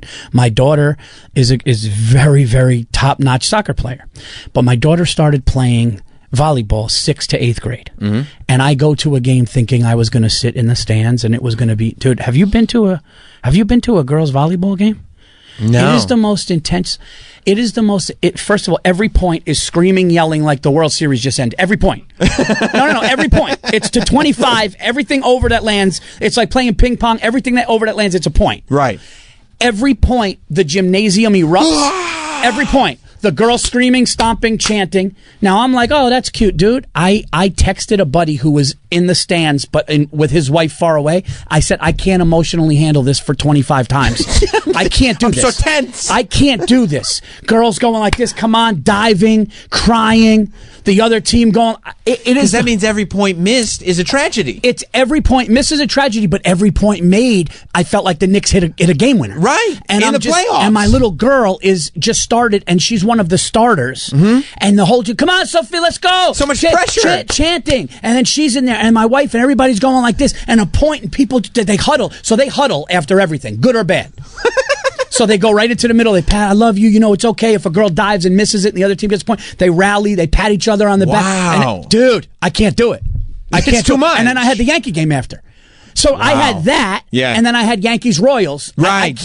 I can't. I'm promoting a special. You got this coming out. I'm traveling. I can't do this. So you got your personal life is going crazy. Yeah. Because you're watching your kids. Yep. And you got your professional life because you're putting out this special and it's by yourself and your money's on the And I'm line. traveling. And then your love, the Yankees, are in the. I mean, they win. And the Knicks have to win it all. This And then year. The Knicks have to win it all this year. Then yeah. Are you watching them preseason? The Knicks highlights. Okay. I can't do that to myself. You can't because I can't judge. I can't prejudge. Right. You know, so I can't watch them win. Right. I can't watch them beat the Hornets in early October because it'll be too much in your feelings. I gotta get my tickets for the first game I go to. You know, and then really lock in. Okay. You know, I'm dealing with the Giants. I'm hanging on to that delusion. It's too much, Sam. It's too much. It's just hanging on to a lot of delusion. Yeah. You know, the Giants are terrible. No. You don't think so? No, I don't think so. Okay, tell me. No. They're actually time of possession. They outscored. The time of possession was better than everybody else's. Okay. I think the only team that outplayed them was Minnesota. We're 2-3. We easily could be not that. We easily could be. You know, we had no kicker against Washington. Okay. We lost the kicker first play of the game against Washington. Right. First, and then we had to go for. We couldn't even kick extra points. That's why I gave up on the Giants, the Washington game. Are you a Giants fan? No, I'm not. It's only my second season. Are you watching. a Jet? It's only my second season watching the NFL. Oh my It's only my God. second season. We could share so much more. Yeah, this is only my second season. Are you kidding me? Only my second season. Now, are you Giants or are you Jets? I don't have because it's only my second season. Okay, well, You know you're what I mean? Giants. Probably okay. You're Giants. Now, but here's my thing. I have a resentment against the Giants because being season 2. This was the first season where there was money involved. Yeah. And they cost me money. Okay. And that got me mad. It got me upset. Because it should have. Because it's. But then I didn't realize. But also Washington is doing so much better than they should be doing this season. They have a rookie quarterback. Yeah. The Giants didn't lose a kicker. We win that game. And here's the other thing, Sammy. Go ahead. You might have lost some money with the Giants. You would have lost more with the Jets. Okay. It would have been worse with the Jets. Yeah. So you should thank that you've gone that side. That's a good perspective. Yeah. That's a really good perspective. You could have gone, Aaron Rodgers, look at that. Right. So, you know. So tell me this. You're the expert. I was following this. We've been all week. We've been on the Jets beat following this drama with the coach. Oh, yeah. It's the greatest thing. Because I love the stories. That's what's pulling me in. I didn't realize there were such great You stories love in the football. drama stories. Right. One of my favorite things in the world is that Ellen DeGeneres is a monster. It's so great. It's so great. Ellen DeGeneres being a monster is one of the greatest things that I've seen in show business history. It's so great. And by the way, any content related to it, click watching. Tell me more. I saw one thing. It's like Greg Fitzsimmons says he wrote for Ellen and she did this. I'm like, yep, I'd like to listen to that. Yeah, this one says you can't look her in the eye. Have to Let me watch. see that. Have to watch. Yeah, tell me about it. Yeah, and then you got to watch her dance at the beginning, which is even better. Right. Because only a devil would do that. That's right. That's right. Only a devil can do that. The greatest trick the devil ever pulled was making you forget he existed. There you go. You can't come out and start doing this shit and start pointing to the thing, right? No. And then all of a sudden, why are you doing that? And then all of a sudden you see her behind the devil. The mask comes off. So you liked the Jets firing just because of the drama. Just because of the drama, Yeah. and then it continued, right? I was watching, because in here, we're all speculating, and I was like, well, clearly Aaron Rodgers had a lot to do with this, you know? Aaron Rodgers, well, he fucks coaches good. That's what he does. That's what he loves. They call him a coach killer. He was on the radio this morning, and like he's saying like it's so unbelievably false. I saw he was on Pat McAfee. Yeah. He's talking about. Yeah. I go, well, it's not. I said maybe it's not 100% true, but it's not unbelievably false. Especially because it's not. It can't be unbelievably false if everyone believes it. It might be believably false, but it's not unbelievably false. You know? Yeah. Well, I got an Aaron Rodgers story if you want. Of course I do. Okay. I'm in Green Bay performing. A bunch of us were. And they go, Aaron Rodgers is here. He's going to come back, say what's up to the comics, all that. That's great. Right? That's great. So this is when he was out. He was with the Packers. He had the collarbone. And he comes back there with like 9. It was funny, though, because he came back with 9 people in his entourage. but they all looked like. And by the way, I'm not talking shit about Aaron Rodgers. Great guy. Yeah, I don't. Yeah, and I like the drama. I don't have anything. I don't have any reason to not like Aaron Rodgers. His entourage was just like 8 dudes that were like a foot shorter than him that looked like they played Dungeons and Dragons. It was the funniest shit. It's awesome. It's like this fucking NFL superstar is walking up the stairs and you think his entourage is going to be this, and it looked like people that would have a Stranger Things party. It's a bunch of Sam Roberts. It looked like people that would have no, you would be cooler. Oh, sick. Yeah, like you would be like, look at these fucking dorks. Nice. You would be like, look at this fucking loser. Like it was, and I'm going, these guys are just Aaron Rodgers just hanging out with these regulars. You know, like, and so anyway, the Giants were 1-5 at the time. This is like 5 years ago, 7 years ago. It was a long time ago. And the Giants are 1-5, and the coach is McAdoo. McAdoo was the coach. And I just say to him, after we build a rapport, and I could tell he likes me, I'm like, let me start to, he signed something for my son. I'm like, let me start to fucking figure this guy out. Like, what's going on? So I go, hey, Aaron. I go, what's going on what's going on with my 1-5 Giants? What happened there? And he just goes, McAdoo happened. He goes, that guy, he goes, yeah, McAdoo happened. That's what happened. He goes, that guy was my quarterback coach for 2 years and thought he could be a head coach in this league. And I was just like, whoa. He hates coaches. I think he sees something early because he's a brilliant. Yes. Say what you want about him going into dark rooms and vaccines. Say what you want about that. Okay. Whatever people, because I know people like root against him because of that stuff, which is so ridiculous. Haters. It's like, let the guy, like anybody that doesn't like you because of your political views, if you're like a normal, nice person, that's ridiculous. So they're like, I want him to get hurt. Fuck, that's ridiculous. Dumb. But he's like a 4-time MVP. He's like a 4-time MVP. He's an elite. He's one of the greatest quarterbacks to ever live. I think he sees a coach early and goes, this dope can't do it. Yeah, that's the thing. It's like, maybe is he wrong? Just because he's in there going like, yeah, I see this negative about the coach, I see that negative about that coach. The question is not why does he say all this stuff about the coaches? The question is he wrong? Because if he's not wrong, yeah, Because I'll tell you this: if Bill Belichick was his coach and tried to hug him, he's gonna grab Bill's ass. Like he's not only gonna hug him, he's gonna grab his ass. Right. This guy tried hugging him, and he almost was like, dude, you got 24 hours. But what was crazy about the firing, I don't know if you heard about the firing, but they didn't let him talk to the team. Did you hear that? I did. They escorted him out. Oh, yeah. I mean, that's crazy. That's actually borderline like abusive. Like, we don't like you. That's like, all right, dude, I'm blindsided. Let me just say bye to my guys. They're like, no, dude, your car's already started. We pulled it up. Yeah. Where are my keys? No, we took your keys. We No, started the car's car. warm. We warmed the car because it's cold out. We want it to. It's running. Better go out there. We called your wife. You don't even have to do that. Yeah. Can I pack my stuff up? We're going to mail it. We'll mail it to you. That's weird, and that lets you know that, in my opinion, they knew in London that if they lost the London game. See, that's the thing. These owners have these talks. Right. They had a talk going, look, we're going to go to London against the Vikings. If we lose, he's done. Right. And that's building for a long time. And that's, yeah, so they probably were like, if this goes south, preseason, they're like, if this goes south by week 5, that's it. That said, do you think there's a possibility that over the last season and a half, there have been phone conversations between Woody Johnson and Aaron Rodgers where he's going, what the fuck with this guy? Woody, what are we doing with this coach? I think that there are, without fully saying it, there's like certain code words. Exactly. Yeah, I'm with you 100%. They'll eat like a tuna fish sandwich and be like, "Well, what'd you think about that? Like that 4th and 2 call?" And Aaron just goes, then takes a bite. Right. It's like when Elon retweets something and writes, "Interesting." Right. Yeah. You can't just flat out tell the owner get rid of him. But I just said it was something to look at. I don't know. You know what? I'd look at that in film a little more. Yeah. We should dive into that. Yeah. A little bit more. I don't know. That wasn't my call out there. I don't really know what happened. And this thing about Belichick's dream job is, Belichick's dream job. He's going to come back next year. His dream job is the Giants. So I don't think his dream job, because I don't know if you know this, but Bill Belichick, he won 2 Super Bowls with the Giants as a defense coordinator with Lawrence Taylor. Right. And then he that propelled his career. He loves the ownership. He loves the history. He loves the Giants franchise because of how historic it was and just his experience and his success there. So he's lurking. So like You the think he's gonna- Giants, I think if the Giants I don't think that they're going to fire Dable now if we continue on this thing, which I mean we have like I don't know if like Malik Neighbors is insane.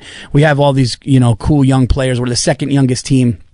And that's the cool thing about doing this job. Yeah. I was at the stand performing, and they go, "Hey, dude, the GM of the Giants is in the front row." So, like, that's my thing.